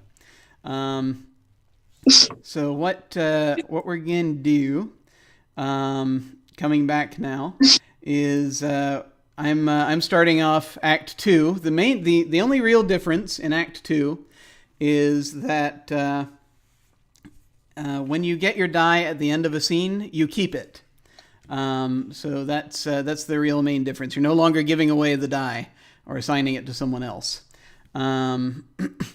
So we're gonna blast through the first round of scenes pretty quickly, like we did the last round of scenes before, and then with the final scenes, we might there'll probably be more room for doing more stuff if we so desire, as we figure out how this whole thing comes close to a conclusion. Also, we don't have to bring this to we don't have to ultimately bring this to an absolute end with the last scene, because there's an aftermath mechanic that we'll be looking at once we are done with the last scene, which will be Dave's. Let's see. Let's see. I think for Kyle, I'll go ahead and start off. I think I'm actually going to resolve for my first scene in Act 2. I tend to do that quite a bit. When I play this game, it's usually around the time that I resolve, so I'll do that. So what situation do you want to put my character in? Where were we last time with him? Last time, well, he had his leg broken, and he just witnessed somehow a bunch of garden gnomes taking out all of his students in a friendly match in a friendly match at the garden center. So let's work with that and make him be terrified of the gnomes.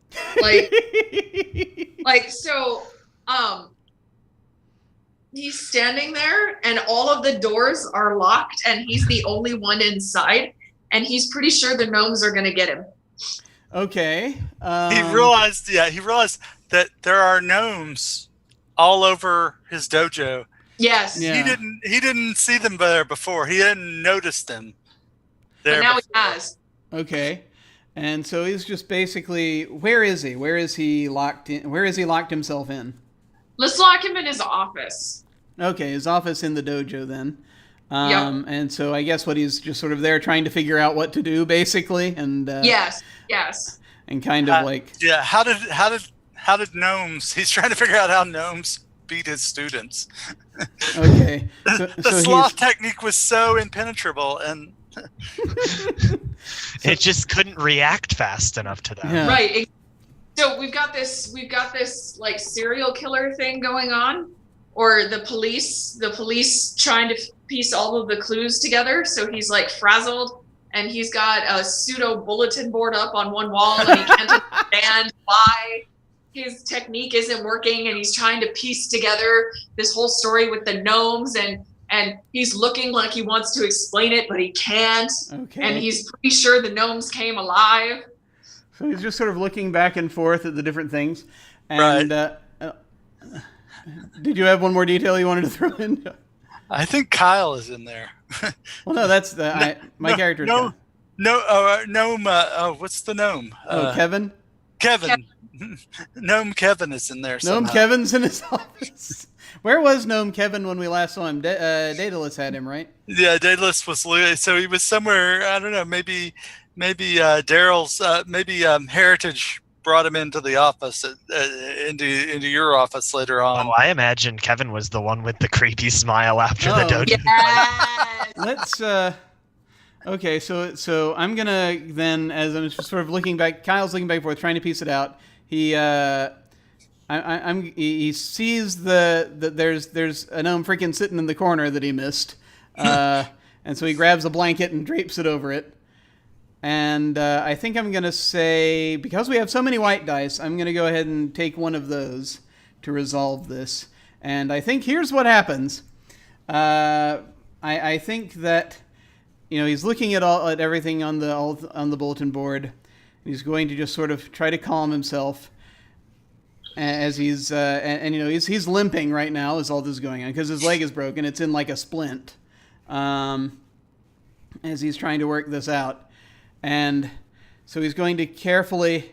He's going to like okay, no, I've got to center myself here, and he's going to very slowly lower himself onto his little mat that he has in his office. And he's going to painfully get into, as you know, just sort of a meditative pose, and he's going to talk to the sloth spirit, and the sloth spirit is going to say one thing to him that will give him a piece of the puzzle, that will give him a key that he can work off of to figure out a direction to go in to deal with what's going on.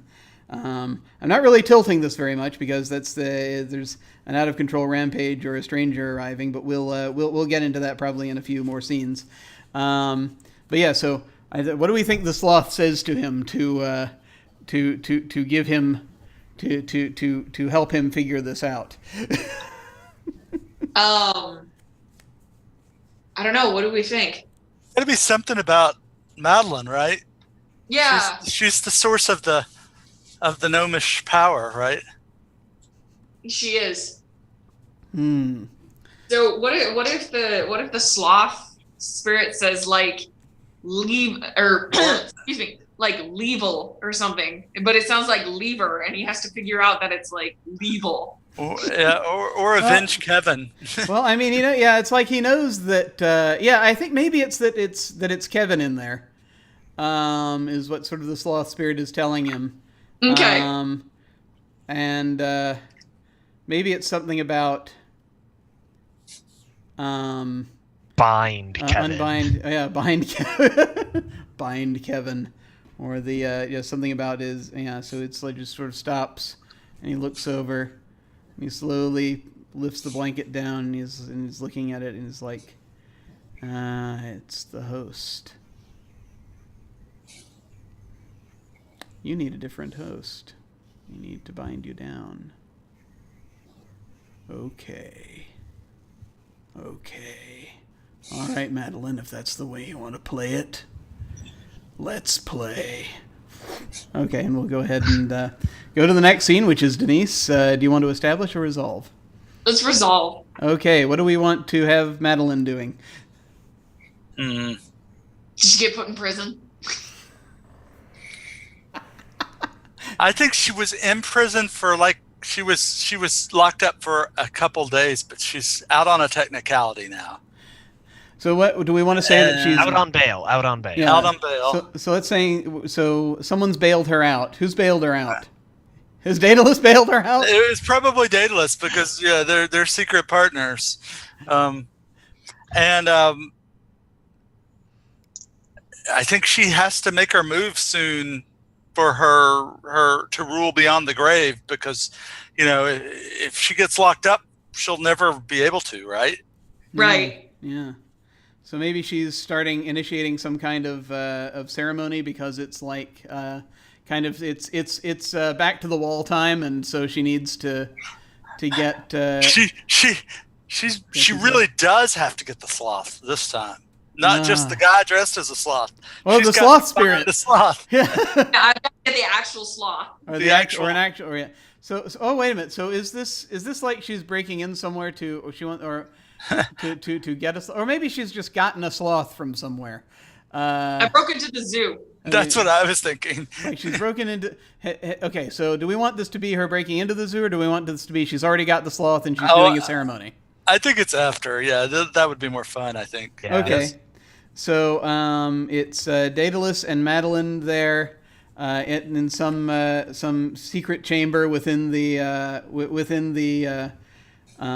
compound at the Emporium, and they're trying to do some sort of ritual to with the sloth. Basically the ritual she was trying to do before. Yes. Which will allow. What is she trying to do? To use gnomes as Horcruxes? What's she trying to do? It's got to be something like that. It's like gonna allow her to. Yeah, I think it's gnomes as Horcruxes, don't you think? Yeah, gnomes is Horcruxes. Okay, so she's got a collection of gnomes there. She's got the sloth there, and she knows that if she can bind the sloth to them, or Kevin was a sacrifice test the run. sloth, then then she knows. Well, this is Madeline's ceremony, so let's let her start it. True. And so I guess this is what's happening. So, I mean, I guess. So the gnomes. I mean, my little gnome army, but I would be. I guess they would be my Horcruxes, and I would lead the little armies via my Horcruxes. So that's what I'm up to. So I guess the question is, you know what? So it's gonna go well for me. Okay. Yeah, I'm going to get into all of these little gnomes. All right. So what does that look like? Terrifying. Sure. That rampage that's gonna happen. That's my gnome army. So It looks like a gnome army going through the entire town. okay, so this scene ends with a welling tide of gnomes bursting forth from the Emporium and into the city. It's a tide of red pointy hats and creatively modified gardening tools. Excellent. Gnomes wielding creatively modified gardening tools Yes, as weapons. that's my gnome army. Excellent. And Daedalus is handing out the little the gnome-sized gardening tools. Yes. They're standing and there's this line of gnomes, and I'm handing them little implements. Okay, so out of control rampage check. So seriously, Key and Peele need to get on this. Yes. So we've got our out of control rampage. We just need at some point within the next few scenes to bring in a stranger arriving to settle the score.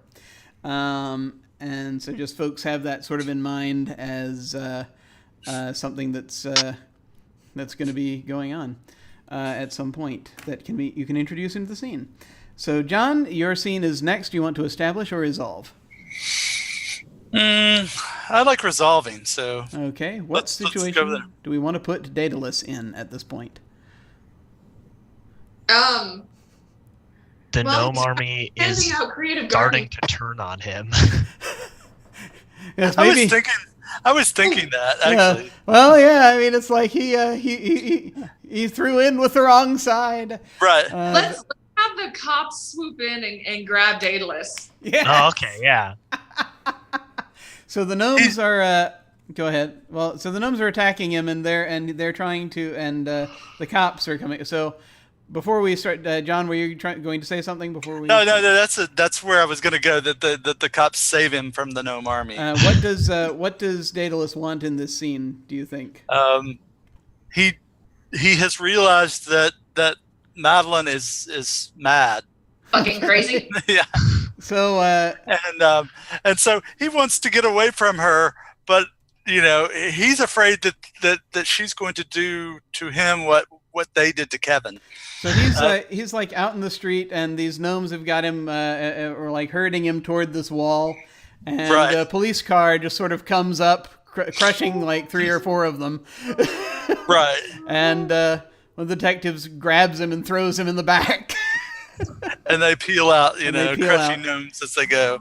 Yeah, and this is a town that's gone through a zombie apocalypse, so now everybody's like, oh god, it's a gnome apocalypse. It's like Another one. The Gnomopolis.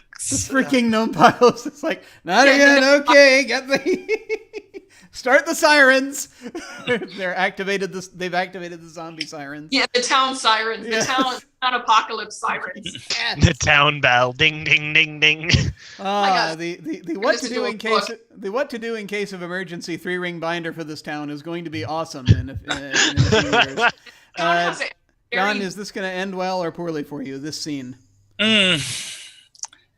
Oh, we have an equal number of dice. I want to say poorly because I think that would be more fun at this point. Okay, so they're So- clearly the cops are not saving you so much as they have.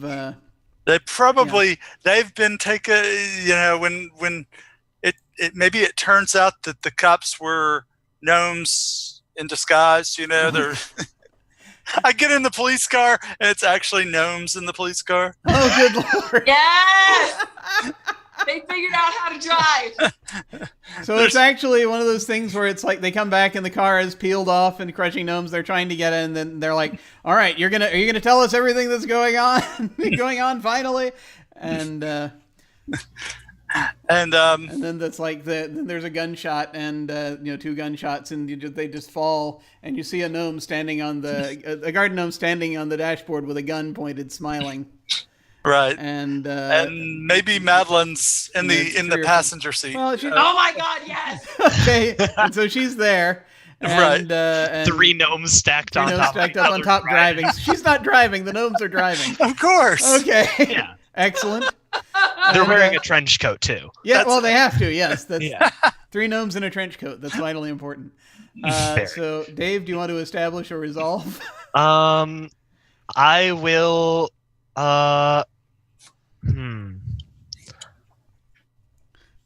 I'll resolve. Okay. So, what do we want to do? Rewrite its emergency management plan. Yes. You think? They were not expecting gnomes. They were expecting zombies. Their preparation is completely out of whack. Okay, so he's resolving. So we set the scene. Yeah, so so Yep. what do you want to do to Daryl? he's leaving. You're gonna leave now. He's leaving the courthouse because he's mad because she got out on bail and he had not asked. He'd asked for her not to be let out. Yeah, they gave her bail. Yeah. They gave her bail. So there's a. Maybe we can have this be where a stranger arrives to settle the score. Is there a score? There with we go.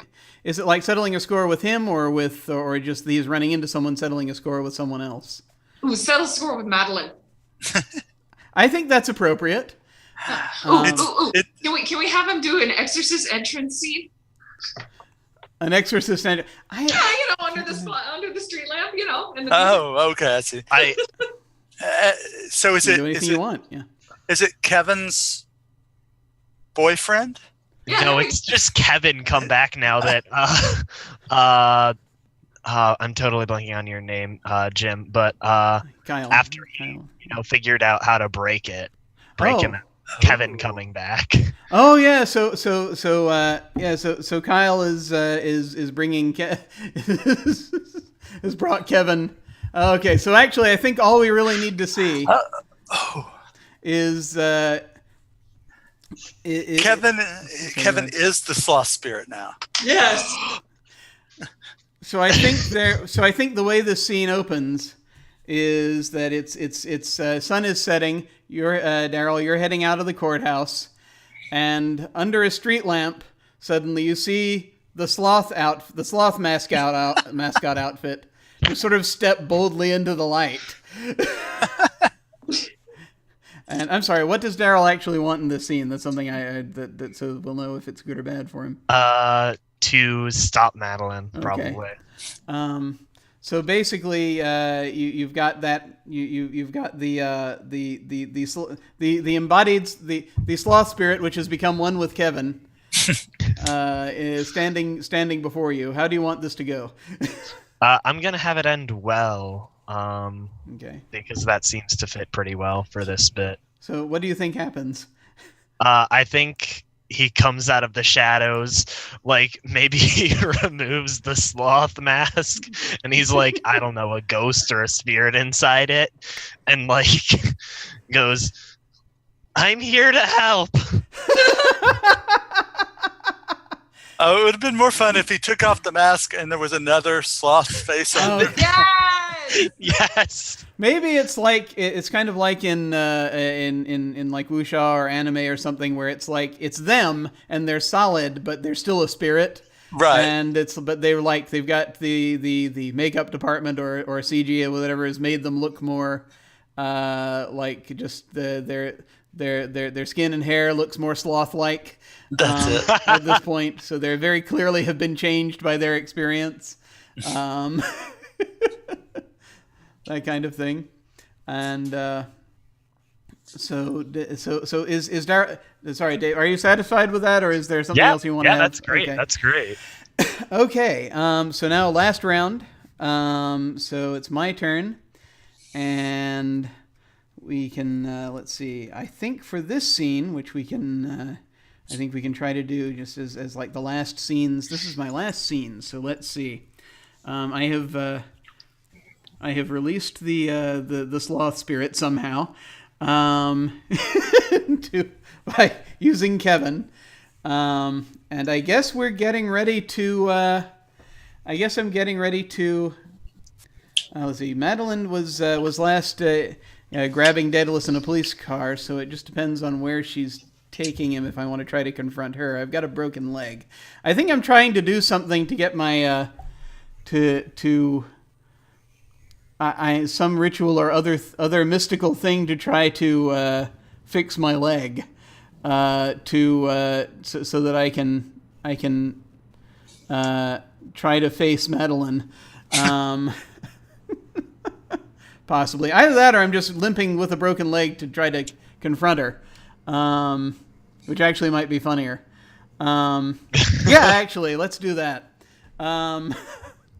So what I'm establishing, so you folks get to decide how this goes for me, is that Madeline has brought Daedalus back to her lair, and she has him chained up in much the same way that Kevin was before him when he was on a different side of this ceremony.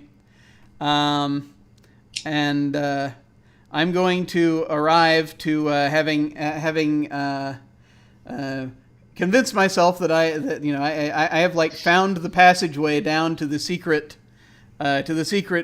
ceremonial chamber, and I'm carrying I'm carrying a weed whacker, and I come down into the chamber, and before you're doing it, and I'm just saying, Madeline, you've gone too far. And I raise the weed whacker over my head.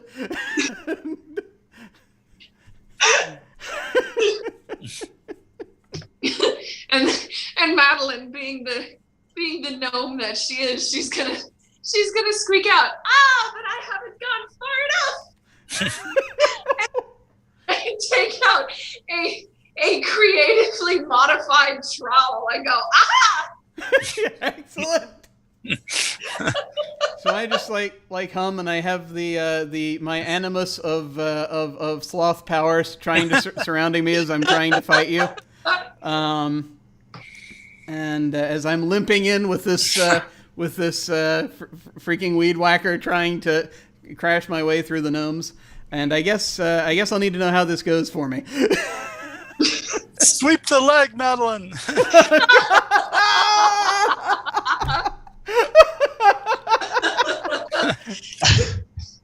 Can't believe you're still helping her. I think that means it should probably go bad. I think it will go. Well, but I had where I was going to go with Daedalus, so. So Daedalus cries out, "Sweep the leg," does he? Or Yeah. I really feel like Madeline needs to sweep the leg. Okay, so she sweeps the leg then, I guess. Other leg broken now. Oh, did she sweep the other leg? I thought she was just getting up. And now you are the man! Ah! You will never win. You'll never be. This is not going well for me, but so I guess we'll transition into your scene then. Denise, do you want to establish or resolve? No, y'all, we can resolve. Okay. What Madeline is gonna do. What do we want to? What scene do we want to put her in? Remember, we can move around in time if we need to. It doesn't have to be right afterward, but it can if we want. So, is this right after, or is this part of the same scene, or what is it? I was thinking like literally like right after sweeps the leg, like you see a bunch of gnomes jump on top of him, and then it transitions into Madeline's scene. Okay, so like, what, right there. What? So You've been buried under you've been buried under an avalanche of. Okay, so she is her army has taken care of Kyle for the time being, and so she's there in the chamber with Daedalus. And what is she trying to do at this point? What do we think she's in the middle of trying to do now that she's taking care of Kyle? She's plotting revenge against Daryl, right? And how she's gonna. Well, have we established that she is now? She's controlling the whole army. Yeah. So is her consciousness in the whole army? So she's seeing through all the. Mm-hmm. I think she can, if she wants to. So she's she could do that. Does she want to do anything to Daedalus? So Daedalus is still chained up there, I'm assuming. I assumed she was going to put Daedalus in a gnome. Is she doing that now, or is she more focused on trying to lure Daryl or do something to Daryl? I think it has to be. Well, yeah, she's got to deal with Daryl at this point, right? Mm-hmm. He's standing in her way. Yeah. So what do we want to for this scene? If it's like right after, what is she doing? Is she trying to? Is she marshaling her forces to? Yeah, she is marshaling her forces. I think we can. We can do that. So basically, she's gonna. You see, I mean, as far as scenes go, she could, just go out and find him and all that. But maybe okay. So maybe this scene really it's her, but she's in the gnomes, and they're swarming toward Daryl at some point. Perhaps that's what this scene really is. And something like that. Do you think? Sure. I'm trying to figure out what this works as how this works as a scene where she could either succeed or fail, basically. So what do you guys think?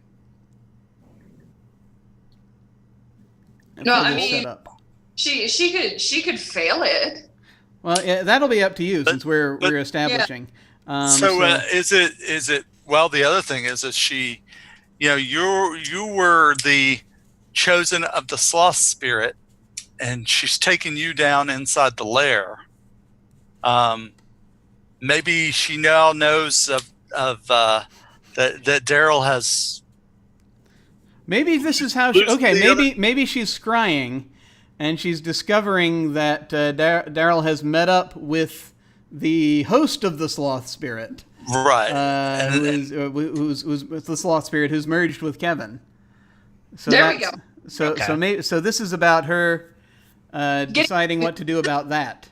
Yeah, this is about her going up against the sloth spirit. Okay. So if we're establishing this for her, then where along that is this? Do we see her just sort of looking through the eyes and seeing them, and then Daedalus is there. She could be talking to him about it. Is that the scene? Yes. That works. Yeah. Okay, let's go ahead and start that, and we'll see where that goes. Well, I mean, so it's gonna go well for her. She's gonna find out about the sloth spirit and change her mind and leave the other guy behind and go after the sloth spirit. Okay. Okay. All right. So yeah, and you don't have to. Climax. Yeah, you don't have to role play it out if you don't want to. We can just that's fine. Yeah. No okay. role play. No worries. So yeah, that's so that goes well for you. And so you figured it out, seen where he is, and you're basically, I guess, heading that way with your army. So John, it's now your turn. Do you want to establish or resolve your final scene?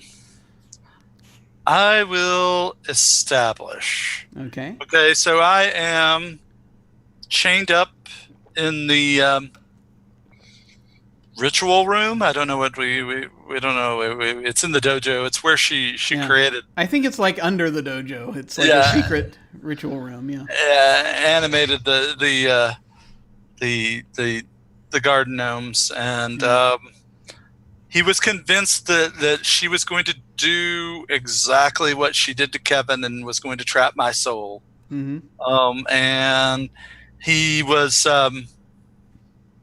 So how do we win? How do success? He. I actually have a recommendation, but sorry, go ahead. Sure, go for it. Go for it. If she's just headed off to take care of Daryl, then that means they've left you and I there alone. Right. That's it. Right. And I was thinking along those lines that he convinced her that he sort of convinced her that the sloth spirit was the bigger threat and that she should leave me alone and let me, just leave me here and go deal with him.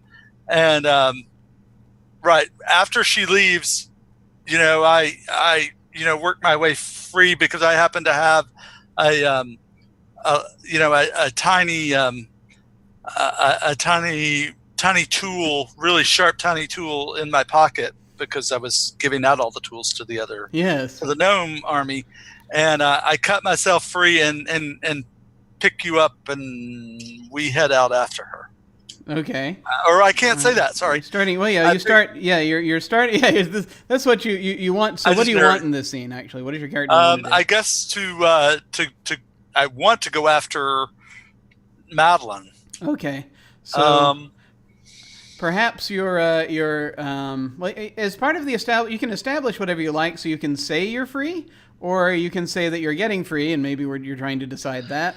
Maybe you're trying to convince me to come with you. Right. I think I'm trying to convince you that we need to stop her. Okay. So that's we'll do that, and then we can sort of figure out for you if this is going to go well or not. Yep. You guys decide. Okay. So what are you saying to me? As I'm slowly coming to consciousness and trying to. I'm pouring water out of a little pitcher for that I know pitcher, and like, look, she's gone. She's gone. She's going after Daryl, and yes, I know he's my brother-in-law, and my sister really dislikes me, but we need to save him. And have you finally come to your senses, or is this just a trick? This is honest. And slowly raising myself. Kevin is joined with the sloth. He is. That is how he was able to return. I say, trying to. What are you going to do? Going to go after her and stop her. All right. Do we think this is going to end well or poorly for Daedalus? I think it's going to end well for Daedalus. Okay. I'm good with that. All right, so I think what happens then is I'm like, all right, here, and I get my claws on again. I'm like, here, lift me up to the, lift me up to that, to those I get a pipes. wheelbarrow. Yeah. Wheelbarrow. And I sort of claw up, and I shall move like the sloth, I say, grabbing, clinging onto the walls, and I start coming with you. Okay. Oh my god. With my I legs think are still on a wheelbarrow, though, so I'm just clawing my way along the walls while In the moment, though, in the camera would pan, and then you would see a gnome on sitting on the wall, and there's a gleam in its eye, and so we know now that Madeline has seen what's coming. Perhaps. All right, and so we go now to the final scene. Just so you folks know, a thing about Fiasco, I realize the die remaining that you see there is a black die, and it will be when we do our final roll for the Aftermath table. But for the purpose of this scene, this can be either a positive or a negative result for the final die. So that said, Dave, do you want to establish or resolve this scene? I'll establish. We have sort of what I'm imagining is like a lot of the city has been like having this gnome rampage, but then like as soon as Kevin comes out, like gnomes start to like congregate around him and Daryl, and we just see like Kevin like seems to like barely be moving really slowly, but like as all of these gnomes swarm him, they like go flying out in every direction as they get close. But he looks like he's barely moving. And then I presume that is when Madeline herself shows up. Okay. Do we think this is going to end well for Daryl or no? No. But he gets to decide, right? Well, no, he established, so we get to decide. Oh. So do we think that the gnomes basically so what does if this ends well, let me ask. John, are you okay with this ending poorly for Daryl? This Sure. scene? Okay. So Madeline, what does Madeline do when she gets there? Madeline is going to sick some gnomes on Daryl. Okay. Daryl tries to fight them, but he goes down. He gets swarmed by gnomes. Swarm of gnomes comes down on top of him under the streetlights. Okay. Yeah. We are officially at the aftermath to figure out how this whole thing ends. And so what that means is that you can roll the dice that you have in your box. And if you want to do it, you can do it, or I'll do it for you, depending on how you want this done. You do it. Yeah. So the way I do it is I just highlight the whole thing and I right click, multi-sided, random side. That's kind of. I did mine real quick. You did yours? Okay. Cool. And I'll do everyone else's then over here if you so desire.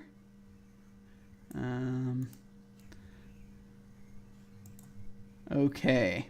Mine is +5 white. Okay. You see, he grasped it immediately. So yeah, this is the same as before. The sort of math is you add up all of one color, add up all the others. So I've got like, I've got 3 black, and 5 and 7. So I'm 6 black. Okay. So I'm going to go around and read out the results from the aftermath table for everyone. And the way this works, normally for the way they kind of originally wrote this is every die that you have, you get to add a detail. I'm not going to go quite that far necessarily. It doesn't have to be that exactly, because there was often this what's the word I'm looking for? A montage. Going around, and each would be like, this die means that is me getting thrown out a window. This die is me waking up in the hospital. But the way we'll go ahead and do it, it's a way that's become more popular now for the game and is actually being incorporated, I believe, into the next edition of it. And that is that you just get to say how things end for your character based on still based on the stuff on the table, but it's just a single thing, and you can as far as just so the montage will just go around once, and we'll see sort of based on how that goes who wants to go last and all that. Generally, I think it's the one whoever has the most dice typically ends up going last. If you want to do it that way. So probably I'd say John will get the last scene, or get the last say if you folks are okay with that, unless someone else really wants to go last. Any preference? Not for me. Okay. So am I doing? Is that right? I'm 6, right? So let's see. 6 You did. black? So you had 11, 12 minus 6 is 6. Yeah. So you've got 6 black. So let me read out the results for everybody. So John. Well, actually no. So I'll start with Dave. Dave had a white result of white 5. Yeah. Yep. All right. So the aftermath table, white 5, miserable.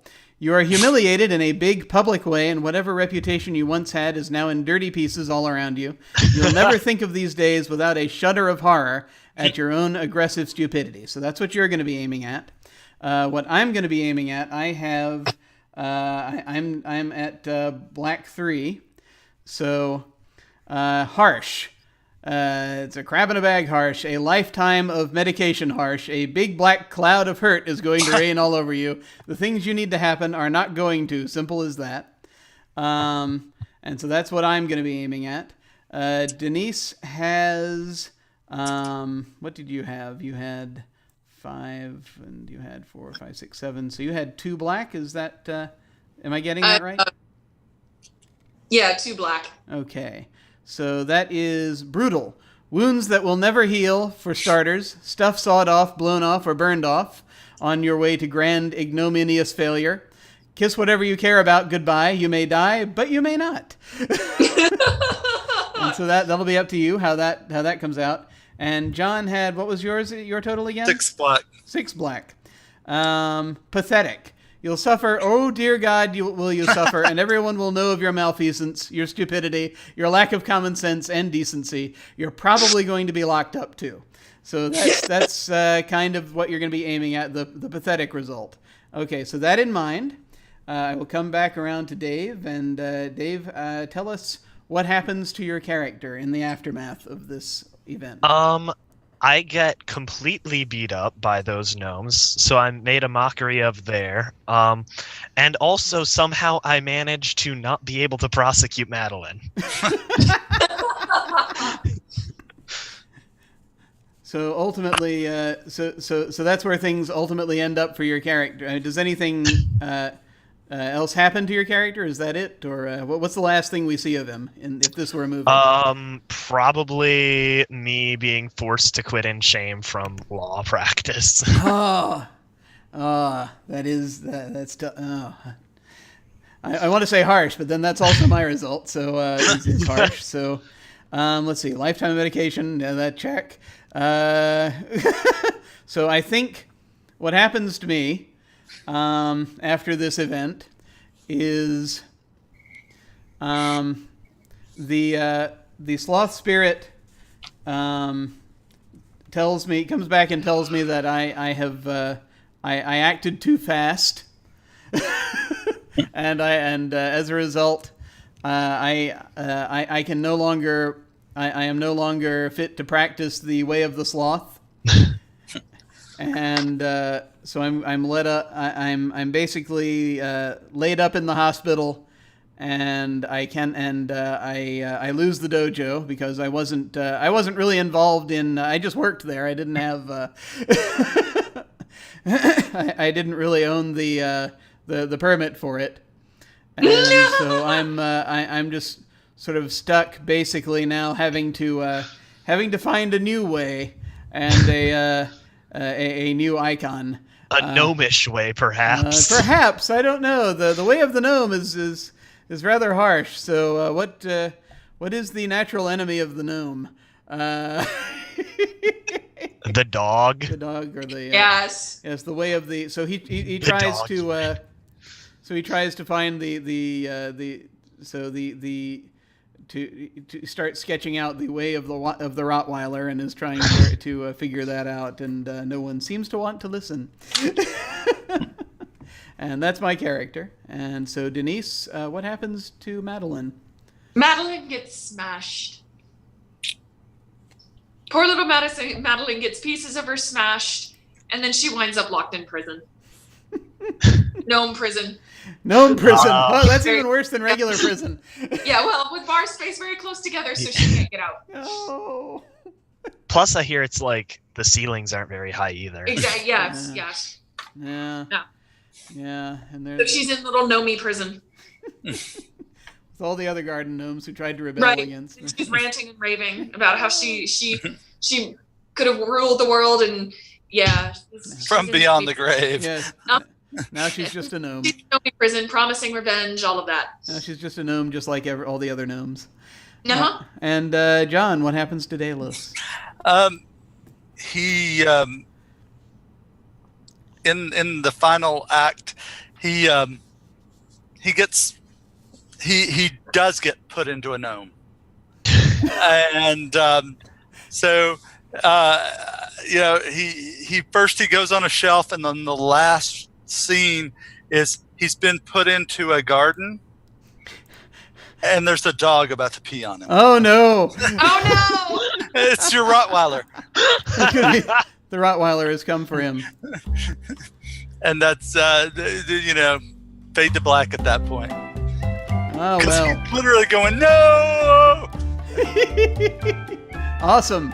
Well, thank you so much for playing Fiasco, folks.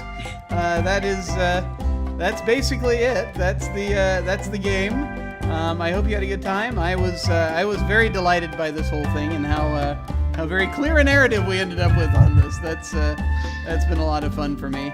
I'm gonna go around. I went around clockwise last time for the intro, so I'm gonna go counterclockwise for the outros. Dave, what did you think of the game, and where can folks find you? It was a lot of fun. I had never tried this game out before, but I can see why it has so many different playsets with being able to adapt to so many different styles of this goofy genre.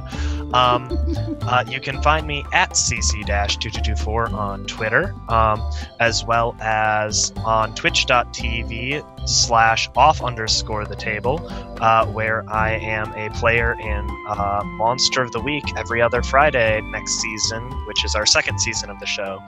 It's going to be a lot of fun and probably horrible and make everyone sad. John, how are you doing? What do you think of the game, and where can folks find you if they want to? It was really excellent. I had no idea what it was going to be like going in, and it was really fun.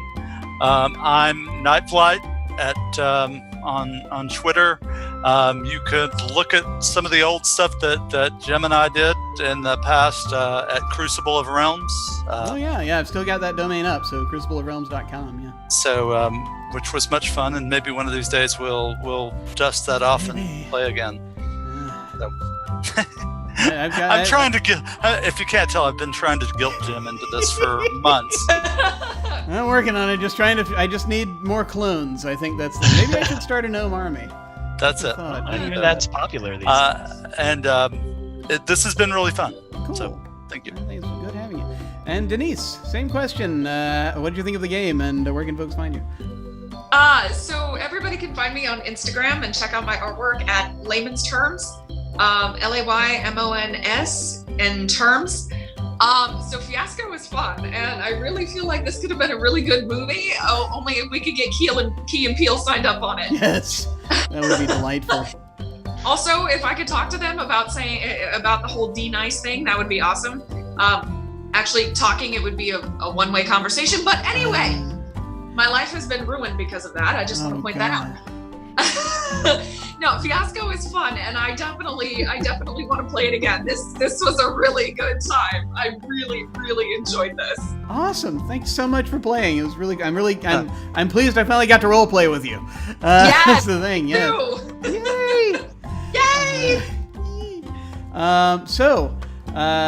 Back to me. for this on this channel and various things. Let's see. I am just like on Twitch. I am also on Twitter, otherdoc, OTHERDOC. You can find the various things that I'm doing or have been doing, audio projects and what have you, links to them at crucibleofrealms.com. Still doing the Cyphercast at cyphercast.net. For this, as far as this, and also I'm going to be going to DragonCon in a couple of weeks. So there's every possibility. Should folks want to run into me there, you can hit me up and we'll see what we can do. Find him and rub his head, people. It's lucky. Yep. Yeah, apparently, yes. I don't know why. Find us. Yes. I'll be there in the crowd. Just find me. Watching, always watching. But yes, definitely. I shall be doing that. And besides that, for this channel, next weekend is going to be much like this weekend was. So on Friday, I'll be playing more Thimbleweed Park. On Saturday morning, I'll be doing more We Happy Few. And then Sunday, week from today, roughly the same time, another game of Fiasco. So folks can come and check that out if they liked this and are so inclined. Weekend after that, like I said, I'm going to be at DragonCon, so I'm going to be on hiatus for that weekend. And then be coming back in September for Sunday RPGs. It will be In a Wicked Age. I'm going to try to get that going. And then other stuff perhaps too shall be happening, and I shall make announcements about that soon. Thank you all very much for watching. I really appreciated it. This has been so much fun for me. I'm getting addicted to this whole game streaming thing, so it's definitely a very awesome deal. I think, in fact, so one thing I'm going to try doing. I'm going to try executing a raid, where there are only like 3 of us here, but what the heck? In a bit, after we go to the end card, it's for Off the Table. They're right now, as we speak, they're doing their part of the way through their 12-hour 1-year anniversary. 5.5 hours in. They're 5.5 hours in, so almost halfway through their 1-year anniversary that they're celebrating. So if any folks happen to be catching this, watching this, hanging out and seeing this, follow us, won't you? And take a look over there. In the meantime, thanks so much for joining us, and I shall see you all of a sudden. Take care.